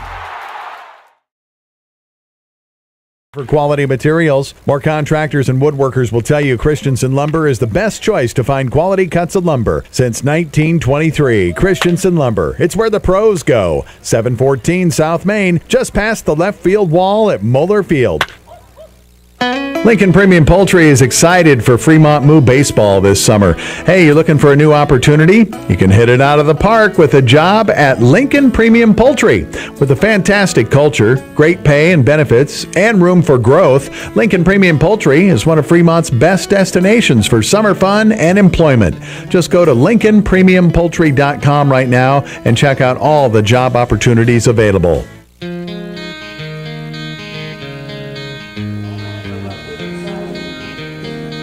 Moo have broken this one up. They lead 7-1 and taking us through the final 2 innings. Here's Rich Ray. Alex, thanks so much. Good job in getting some runs for us there. Hand it over to Alex, and he comes up with 6.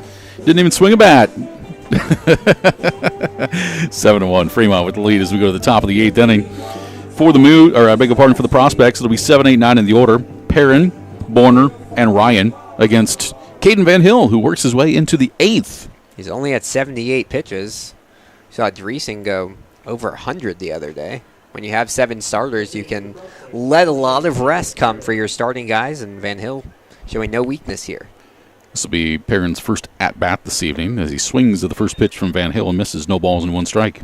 Perrin entered the ball game as a defensive replacement in the 6th. So he will swing the bat here for the first time. Perrin batting .357 on the year. No homers. He's driven in 3 for the prospects. Comes the 0-1. That off speed is high. And count evens. It's now 1 ball and 1 strike. Jacob Perrin out of Bellevue East and plays ball at Southeast Community College in Beatrice. 1 ball and 1 strike. Next pitch. Fastball. Misses down and in. It's now 2 balls and a strike. How about Van Hill? Struggled a little bit in that first inning. Gave up some hits, and since then been almost perfect. 2-1 the count. Next pitch on the way. Swung on and hit in the air toward right field. Taking a step in, reaching up, and making the catch is Wyatt Yetter, and there's 1 away. So Perrin flies out for the first out here in the 8th. And that will now bring to the plate second baseman Drew Borner. He's 0 for 2. He's flown out to center. He's also bounced out to short. Caden Van Hill's a great example of what this league is all about. He came in, he was at Iowa Western Community College, and didn't play. and was looking for a home. And it started to develop a little bit and caught on midway through the season last year, and then ended up going to Wayne State, and he's been able to flourish. The 1-0. Swung on, hit sharply out to Espinoza at short. Got it off a second hop. Sets and fires over to Peterson, and they're 2 away. So Borner grounds to shortstop. And that'll bring it to the 9-hole hitter now in Grant Ryan. Ryan's 0 for 2. He's flown out to center. Grounded out to shortstop. Next we got a pinch hitter. This is A.J. Lucas, who is pinch hitting. No, he came in for third. Oh, he came in at third base. That's right. I beg your pardon. And Lucas will ground this out to shortstop to Espinoza, and Espinoza will fire it over to first. And that'll do it. So A.J. Lucas grounds out. And that's going to do it for the Moo, or for the Prospects here in the top of the 8th inning. As the Nebraska Prospects are retired in order, 3 up and 3 down. We'll go to the bottom of the 8th. Fremont leads it 7-1. We're back with more in just a bit. This is Fremont Moo Baseball. Gentlemen, here at Weesey Plumbing and Excavating, our customer's duty is our duty. Yes, Drill Sergeant. Now, you're Fremont's finest, and I want you people-pleasing plunger wranglers to remember here at Weesey, we don't stop fighting clogged drains, low water pressure, frozen pipes, until our residential and commercial customers are smiling. Am I making myself clear, you toilet, snake, and sink suckers? Yes, Drill Sergeant. Now, our customers will find us in Fremont, on Facebook, and online at WeeseyPlum.com. Weesey Plumbing and Excavating. Your duty is our duty. Fremont Moo Baseball is brought to you by Raising Cane's Chicken Fingers, with 10 Omaha locations, including Fremont, Council Bluffs, and Norfolk. With delicious hand-battered, cooked-to-order Raising Cane's Chicken Fingers, mouth-watering cane sauce, crinkle-cut fries, irresistible Texas toast, fresh coleslaw, plus freshly made tea and lemonade poured over their signature crushed ice. Raising Cane's Chicken Fingers, tasty supporters of Fremont Moo Baseball.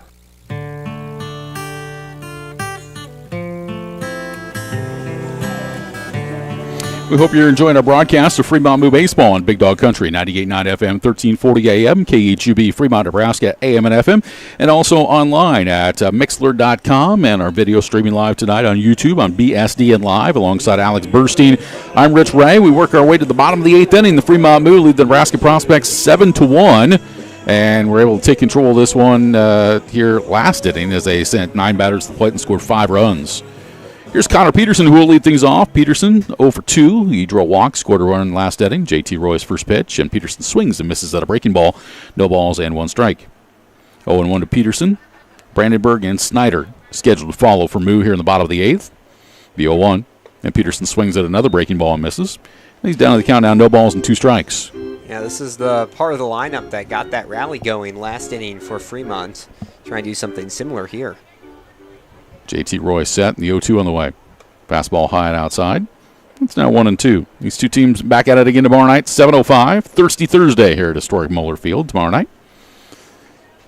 1 ball and 2 strikes. Now the pitch. Swung on, hit in the air, center field. Stenger, who's going way back. This one is going to be chased down about 10 feet shy of the warning track for out number 1. So Peterson gave it a ride, but Stenger showed what he's been able to do all night, and that's go chase down fly balls, and he pulls that in for the first out of the inning. Yeah, second grab of the night over the shoulder there for Stenger, who has both speed and some really, really good glove skills out there in center. We're going to see a mountain visit here. We're going to have a pitching change, and so that's going to do it for J.T. Roy, new pitcher coming in. So that means we get to our Moo mid-game interview here this evening, and our Moo mid-game interview today is with number 15 for the Fremont Moo, a right-hander, Theo Hughes. For our Moo mid-game interview, Theo Hughes joins us, and he's a pitcher for the Moo from Seward, Nebraska. So you're kind of right on down the road, so you know this area quite well. It's kind of nice to be close to home, right? Yep. Yes, it definitely is. Yep. You're playing at Nebraska Wesleyan University, and of course Bobby Simmons plays there as well, and you guys know each other very, very well. Was that part of the connection to play with the Moo this year? Yeah, I didn't really know what I was doing for summer baseball the first half, and then Coach Asher reached out to me, and it just worked out well. So. Yep. Well, you know what summer ball is like growing up as a kid in this area. You know, in Seward, what did you do as far as baseball was concerned? Did you travel at all? Did you play some Legion ball? What'd you do? Yeah, so I played Junior Jays baseball starting at 9U, and then all the way up until high school, and then I played high school ball and then Legion ball, and then went back to college. So very good, very good. It's been a good experience, right? Yes, it's been a great experience. Fantastic. Well, tell us a little bit about what it's been like playing for the Fremont Moo and in this league, competition-wise. Does it compare to who you guys play at Nebraska Wesleyan and teams like that? I think it's definitely better competition than what we play at Nebraska Wesleyan, which is awesome. It's great to see better competition, better hitters. It makes everybody better. So it's awesome to see all the D2 guys, D1 guys up here. So makes a lot of fun, that's for sure. Sports, growing up as a kid, was baseball just it, or did you play some other sports? I mean, you're 6'5", you had to play some basketball, right? Oh, yep, definitely played basketball. Played football until about 6th grade, and then I got tired of the contact, so quit with that. But very good. Well, with you being one of the bigger guys on the team, if you were to pick a front line for a basketball team, you and who would be the other two big guys that be on the front line from this team? Zach Vincent, definitely. Yeah. I feel like he'd be a really good post. I don't know if he can jump, but he's a big body. Well, maybe you guys will find out later this year on some of these road trips when you guys go work out, right? Yeah. So, tell me about school. What are you studying? So I graduated in December with my degree in business administration and a minor in accounting, and I'm currently getting my MBA at Nebraska Wesleyan, and I should finish that up in the spring here. So awesome. Sounds good. Congratulations on the season so far. Keep up the good work, and thanks for joining us. Thank you. You bet. Great conversation with Theo Hughes, right-hander, wears number 15. Good personality as well. All these guys have great personalities on the Fremont Moo. They are really gelling well together. Yes. He's a guy who came on as a temp, and they've kept him around because he's been playing very well and a good morale guy. Doing a great job. Yes. New pitcher is Cameron Pickens, Millard North product. Plays at Concordia University in Seward. Comes in to face Dylan Brandenburg. And here's the first pitch. And it is a called strike, 0-1. No balls and a strike to Dylan Brandenburg. I do know this. We do have a little heat lightning that's over to the east because you can visually see it now. Yep. No balls and one strike to count. The wind in the next pitch. Fastball high. Count evens. 1 ball and 1 strike here on Dylan Brandenburg. Cameron Pickens, 6 2/3 innings this season. This is his 3rd appearance, all out of the bullpen. And he is 0-1 of the year. Comes the 1-1. Fastball at the bottom of the zone for a called strike. It's now 1-2. Pickens has given up 14 hits, 11 runs, all earned. He has struck out 4 and walked 2, a lofty ERA at 11.55. 1 ball and 2 strikes. Next pitch, Brandenburg will ground it foul up the first base side, and the count will stay put here at 1-2. It is a final and Pier. The Casper Spuds have defeated the Oahe Zap 12-4. So Fremont trying to keep pace and stay one back behind. And Spearfish, the Sasquatch, running away from the Sodbusters right now. They're in the top of the 7th, 15-1. Spearfish has the lead in that ball game. 1-2. It's inside for a ball. Count evens. It's now 2 balls and 2 strikes. Who would have thought a 7-1 lead would be the smallest of the night? Right, exactly. Offenses are starting to click a little bit here as we get to, what is this, the 3rd week of the season? Yep. 2-2 the count now. As Pickens will wind and deliver, and this pitch is bounced right back to him. He's got it. He will underhand toss it over to first base, and there are 2 away. So that's going to bring up the 9-hole hitter, number 29, Hunter Snyder. Snyder, 1 for 3, singled in the 2nd inning, flew out to center in the 5th, like just about everybody's done out to Blake Stinger tonight. Mm-hmm. And then Snyder went to lay down a bunt, and then J.T. Roy bobbled it and couldn't make a play. So Snyder reached on that error, and then later came around and scored. One of 3 errors committed by the prospects this evening. First pitch, and Snyder tried to check his swing. Is there an appeal? Yep, and Chris Sintek says he went around. A little barking going on about that, but that's the right call. Hunter definitely went through the zone. No balls and 1 strike here on Hunter Snyder. Yeah, well, you look at that last inning, 5 runs, only 1 of them was earned. 0-1 pitch, swung on a missed. It's now 0-2 on Hunter Snyder. That's funny because it was the pitcher who made the error. Mm-hmm. So you're saying that to a former pitcher. I'm just saying. I'm just saying. Here's an 0-2. It's high. It's now 1-2. That's when you look at me and you go, the time between the last time you pitched and now, that's that length of time has worn itself out, Richard. 1-2 the count here on Hunter Snyder. Pickens, a long look in to get his sign, takes a breath, winds and delivers. And it's swung on and caught for strike 3, and that's going to end the inning. So Cameron Pickens comes on, and he's able to retire the 2 batters that he faces, and that's going to do it for the Moo here in the bottom of the 8th. Retired in order, 3 up and 3 down. Last chance for the prospects as we go to the top of the 9th. Fremont leads it by a score of 7-1. We return to the more in just a moment. This is Fremont Moo. Get great seats, safer, simpler, and smarter with TicketSmarter. Choose great seats from over 125,000 live events, all backed with a TicketSmarter 100% ticket guarantee. Get your tickets smarter at TicketSmarter.com. And pipes until our residential and commercial customers are smiling. Am I making myself clear, you toilet snake and sink suckers? Yes, Drill Sergeant. Now our customers will find us in Fremont, on Facebook, and online at WeSeePlum.com. We See Plumbing and Excavating. Your duty is our duty. Fremont Moo Baseball is brought to you by Raising Cane's Chicken Fingers, with 10 Omaha locations, including Fremont, Council Bluffs, and Norfolk. With delicious hand-battered, cooked-to-order Raising Cane's Chicken Fingers, mouth-watering cane sauce, crinkle-cut fries, irresistible Texas toast, fresh coleslaw, plus freshly made tea and lemonade poured over their signature crushed ice.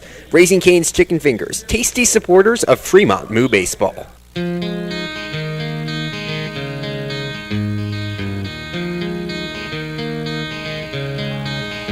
Back in historic Moeller Field, well, we work our way to the 9th inning, and so has Caden Van Hill. He's going to try to go for the complete game victory here as the Moo lead the Nebraska Prospects 7-1. And Van Hill has scattered just 3 hits over 8 innings of work. He struck out 5. He's had really good control tonight. He's hit 1 batter and has not walked a batter. And he'll get the top of the order here. Stinger, Swafford, and Kozad in the top of the 9th inning. Yeah, 2 of those hits were in the first inning, gave up a run, and then since then, 1 hit given up, no runs. Really, really good stuff out of Caden Van Hill. Stinger's 1 for 3, singled his last time. That was in the 6th. So Caden Van Hill will bring the first pitch of the 9th inning home, and it's swung on and tapped foul back behind home plate. No balls and 1 strike to Blake Stinger. Well, this game and broadcast has been a unique one. It's the fact where we've had a delay. You and I have filled some time. Then in the broadcast, not been able to talk about any other games at all. This pitch is outside. It's now 1 ball and 1 strike on Blake Stinger. And even with that delay, the game is still gone ahead at a pretty quick pace. Less than 2.5 hours here in the top of the 9th. 1 ball, 1 strike. Next pitch. Fastball inside corner called strike 2. So Van Hill is ahead in the count here. 1 ball and 2 strikes. These 2 teams back at it tomorrow night. Game 2 of the 3-game set at 7:05 on Thirsty Thursday at historic Moeller Field. Here's the 1-2 pitch. And that's going to be hit to the right side. Foul ball. So we'll do it again here at 1 and 2. There's a difference between lightning strikes and heat lightning. I'm going to need you to inform me what the difference is. You've got, the whole night tonight when you're doing absolutely nothing but eating Raising Cane's afterwards to research this. The 1-2. Breaking ball swung on a hit in the air to right. Yetter, he got a late break on it, and this is going to be over his head. It's going to bounce all the way to the fence. Stinger's can motor, too. He will end up at second base. He's got his second hit of the night. That'll be a stand-up double for Blake Stinger. Yeah, that one just sent deep towards right field, where we've seen a lot of balls travel this season here at historic Moeller Field, and Van Hill gives up another hit here, but they're going to let him keep going for now. The way that Stinger plays the game and the contributor there at Illinois State, he wasn't going to go quietly here in this 9th inning, and he's in scoring position with nobody out. So here's Easton Swafford, who is 1 for 3. He doubled against Van Hill back in the first inning. Last time around, he grounded into a 6-3 double play, and that occurred in the 6th. Here's the stretch and the pitch. And it's hit back up the middle off the hand of Van Hill. Espinosa is going to charge and will not have a play, and that will be an infield single for Easton Swafford. Yeah, Van Hill tried to be the hero there and would have had a nice play had he been able to barehand it, but ends up slowing it down with his hand, and Espinosa just unable to get there, and there'll be an infield single, and here comes Ben Asher for a mound visit. This is going to be a welfare check, is what this is, because he was pointing to his wrist as he talked to Brandon Moore. So he's going to come on out and just check to make sure that his right-hander, Van Hill, is fine. But also it's a chance for Luka Vukcevic to throw a couple more warm-up pitches down in the bullpen. And Brandon Moore does what a good umpire does. He walks on out there as well and makes sure there's not a lot of coaching that takes place on the welfare check. That's what you're supposed to do. And so we resume action here. Runners are at the corners. Nobody out. Going to bring Corey Kozad to the plate. Kozad 1 for 3. He's singled back in the first inning. So Van Hill going back to work in a 7-1 lead. First pitch. Kozad is going to hit this one off to second. The catch for one. The relay over to first base. Not in time. Close play there at first. Really heads-up play there by Snyder to dash it to first, and Peterson gets the grab, but Speedy Swafford over there at first gets back to the bag. So there's one away after the liner, and that's going to bring to the plate. I believe this is Nathan Vermont. Nope, we got a pinch hitter here. Yes. Nicholas Saul is now batting. Number 31, first pitch. Saul takes it for a strike. So you replace a big lefty hitter with another big lefty hitter. If you got him, use him, right? Yeah. 0-1 the count. Next pitch, high and outside. The count evens is now 1 ball and 1 strike. Saul is from Omaha Creighton Prep, and he started his collegiate career at Georgia Gwinnett, a powerhouse in NAIA baseball. But he's transferring. He's going to Briar Cliff up in Sioux City. Here's the 1-1. And that is outside for a ball. The count now 2 balls and 1 strike here on Nicholas Saul. From Georgia to Sioux City, a little closer to Omaha. Yeah. Here's the stretch. 2-1 pitch by Van Hill. Swung on, hit in the air, left side. Foul ball out of play. So the count evens at 2 balls and 2 strikes. Bodie Waller, the scheduled batter next here for the Prospects. Yep, he is on deck. 7-1 Fremont, top of the 9th. Prospects, couple of hits this inning, have runners at first and third. Caden Van Hill trying to get the complete game victory. The 2-2. Swing and a miss, strike 3. He got Saul to chase. And Van Hill with his 6th strikeout of the ball game.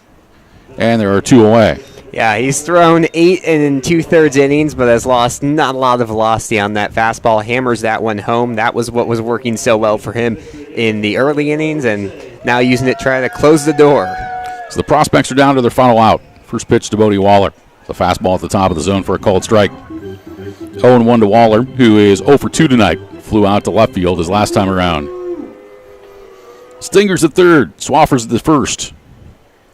Van Hill is set. Here's the 0-1 pitch. Breaking ball in the dirt. Got by Coleman to the backstop, and a run is going to come home and score on that wild pitch. Surprisingly close play there. Van Hill got it just as coming home was Stanger, but Prospects back on the board for the first time since the first inning. So now a 7-2 contest as Stanger scores and Swafford's at second base.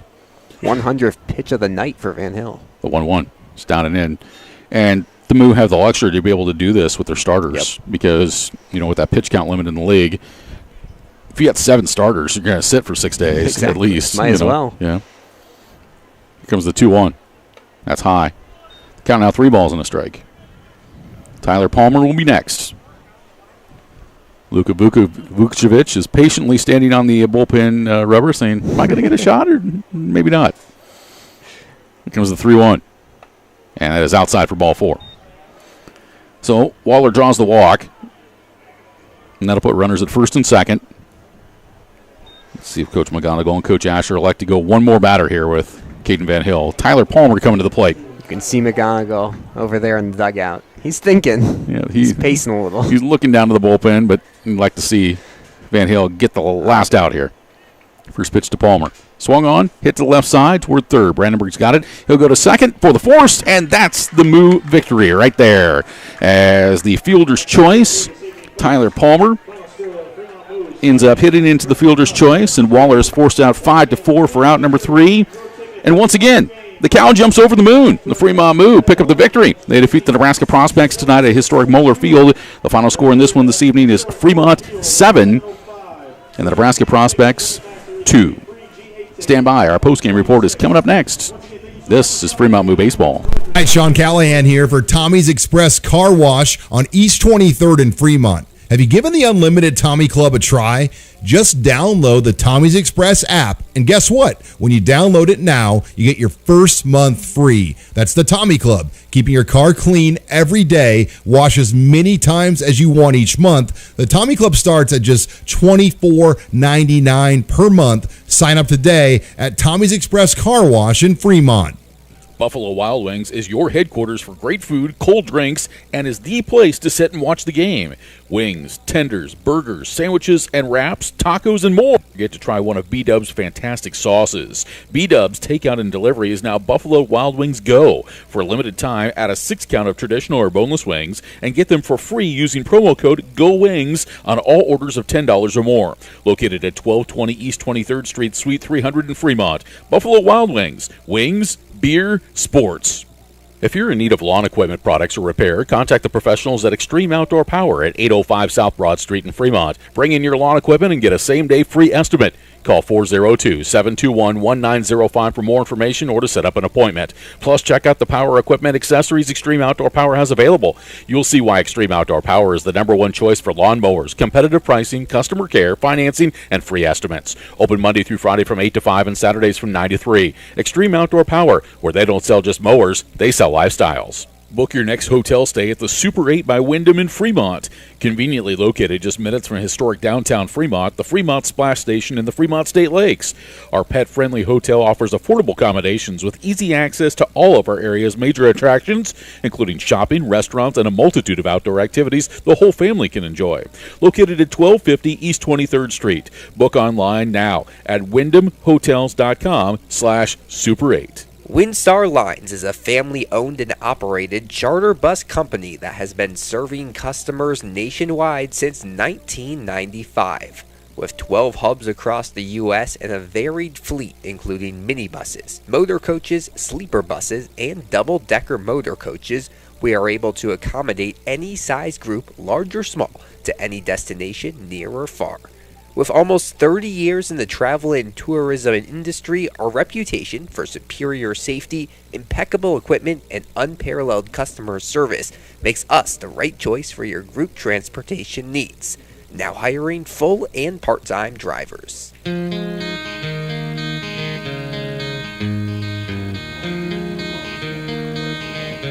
Back at historic Moeller Field in Fremont, well, the Fremont Moo have won their 4th straight as they defeat the Nebraska Prospects in the first game of this 3-game series. The final score here tonight, 7-2 in favor of the Bovine 9, who improved their record now to 10-5 on the season. And the Nebraska Prospects, they fall to 3-7. For the Moo, a total of 7 runs off 12 hits and commit no errors. The Nebraska Prospects, 2 runs on 5 hits and commit 3 errors. And for the Moo tonight, highlighting things, Caden Van Hill, the Omaha product. He picks up his 2nd victory of the season. He pitched a complete game victory. Goes all 9 innings. He struck out 6, gave up just 1 walk, and that was the penultimate batter in the ballgame. And he scattered 5 hits. There were 2 runs against him, both earned, and he had 1 wild pitch. Yeah, Van Hill was just about as good as it gets here today. First complete game of the season for the Moo, and with the lightning delay, didn't mean anything to him. He just kept chugging along. Indeed. P.J. Laux takes the loss for the Prospects. He's now 0-2. Laux, the Rockers product, he pitched 6 innings, struck out 2, did not walk a batter. He gave up 8 hits, 2 runs, 1 earned. J.T. Roy came on in relief. He worked an inning and a third and struck out 2, had 1 walk, gave up 4 hits, 5 runs, 2 of those were earned. And Cameron Pickens pitched 2/3 of an inning and struck out 1 in his outing here tonight. Offensively for the Moo, Trey Brooks, top of the order, goes 2 for 4. He drove in 2. Steven Espinoza was 2 for 4 on the evening. Colin Pitts, he pinch hit in the 7th inning, came up with an RBI single, so 1 for 1 with an RBI. Good to see the Centenary product able to come away with the hit there. And Wyatt Yetter had his best night as a Moo. He goes 3 for 4 at the plate, and he drove in 2 as well for the Victors. For the Nebraska Prospects, it was the top 2 batters in the order that were the most productive. Blake Stenger goes 2 for 4, and Easton Swafford went 2 for 4 as well. It's a ball game that lasted just an hour and 57 minutes. You're saying, Rich, we started at 7:05, but we had a 36-minute official lightning delay in the middle of this one, and even you take that out, if I did my math right, still under 2 hours. Yep. That's some crisp baseball that was played here tonight. And with 8 runs scored. Exactly. 9 runs scored. Right. So it moved right along, and the Moo win it by the final score of 7-2. So Fremont improves its record now to 10-5 on the season. The Nebraska Prospects fall to 3-7. Game 2 of the 3-game set coming up tomorrow. When we return, Alex will announce our Goodwood Award winner, and then we'll wrap things up. 7-2, the Moo win it. We're back with more in just a moment. This is Fremont Moo Baseball. Now that's what a solid piece of wood sounds like. Look just past that left field wall at Moeller Field, you'll see Christensen Lumber, a solid lumber company for over 100 years. And there goes another ball into the lumber yard. Professional builders know Christensen Lumber is their home run hitter for quality materials. More contractors and woodworkers will tell you Christensen Lumber is the best choice to find quality cuts of lumber. Since 1923, Christensen Lumber. It's where the pros go. 714 South Main, just past the left field wall at Moeller Field. Play the Nebraska Lottery today for your chance to win. Play Trucks and Bucks for your chance to win one of 7 remaining Ford F-150s. Top prize odds are 1 in 336,000. The Nebraska Lottery has provided funding, fortune, and fun to the Cornhusker State for 30 years. The Nebraska Lottery has also given back $978 million to Nebraska through education, wildlife habitats, and the Nebraska State Fair. Stop by a local retailer and pick up a ticket for one of your favorite games today. The Nebraska Lottery. Must be 19. Please play responsibly.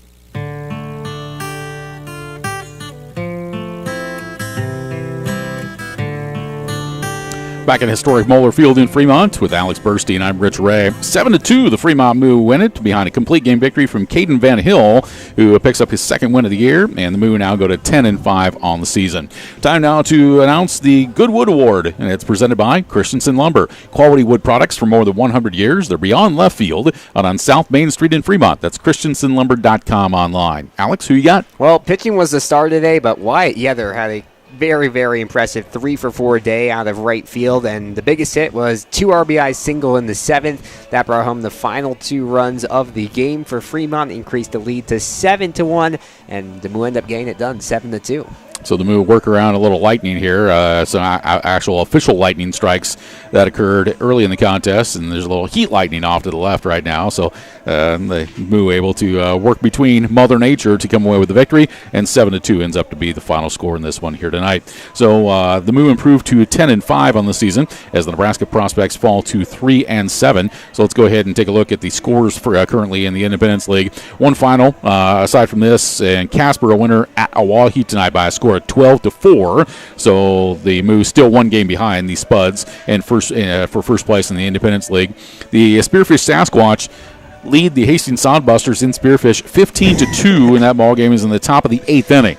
So Spearfish is trying to climb its way back up and pull Hastings back down in the standings as well. So as we look at the updated standings as we speak, Casper at 11-4 is in first. Fremont 10-5 is 1 game back. Hastings at 7-4 is 2 games back.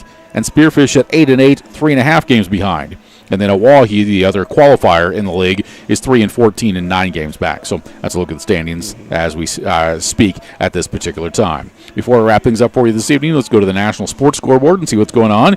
Game 3 of the NBA Finals in Dallas tonight, 4:12 to go in the ball game. Boston on top of Dallas, 93-90. So a close one there. And Boston's got a chance to go up 3-0 in that particular contest. Major League Baseball action tonight, top of the 9th in Kansas City. The Yankees lead the Royals 11-5. Top of the 4th in Arizona. The Angels on top of the Diamondbacks 7-0. Bottom of the 4th in Seattle, the White Sox and the Mariners are scoreless. Bottom of the 2nd inning in Los Angeles, the Dodgers lead the Rangers 1-0. A final from Minnesota today, a slow-pitch softball game broke out. The Twins defeated the Colorado Rockies 17-9. Yeah, pitching was optional in that one coming up tonight. You would have thought that we were playing at Coors Field there in Colorado, but it was at Target Field in Minneapolis. Milwaukee was a winner over Toronto 5-4. San Francisco defeats Houston 5-3. The Padres over the A's 5-4. Baltimore wins again over Atlanta 4-2. Washington a winner over Detroit 7-5. Cubs win. There you go. They defeat the Rays by a score of 4-3. It was Cincinnati over Cleveland 4-2. The Mets winners over the Marlins 10-4. Boston defeats the Philadelphia Phillies 8-6. That will not set well on our front office here tonight. And it was St. Louis a winner over Pittsburgh by a final score of 4-2. Final score in this one tonight, the Fremont Moo defeat the Nebraska Prospects by a final score of 7-2. We invite you to join us tomorrow for Game 2 of this series, beginning at 7:05. Alex and I will be on there at 6:45 with all the coverage on Big Dog Radio, also on Mixler.com and on YouTube on BSDN Live. We thank our sponsors who made it possible. For Alex Burstein and for Jonathan Johnson running our video controls, I'm Rich Ray. Again, the final score tonight, Fremont 7 and the Nebraska Prospects 2. Until tomorrow evening, this is Rich Ray saying good night and so long from historic Moeller Field in Fremont. The preceding broadcast has been a presentation of Fremont Moo Baseball.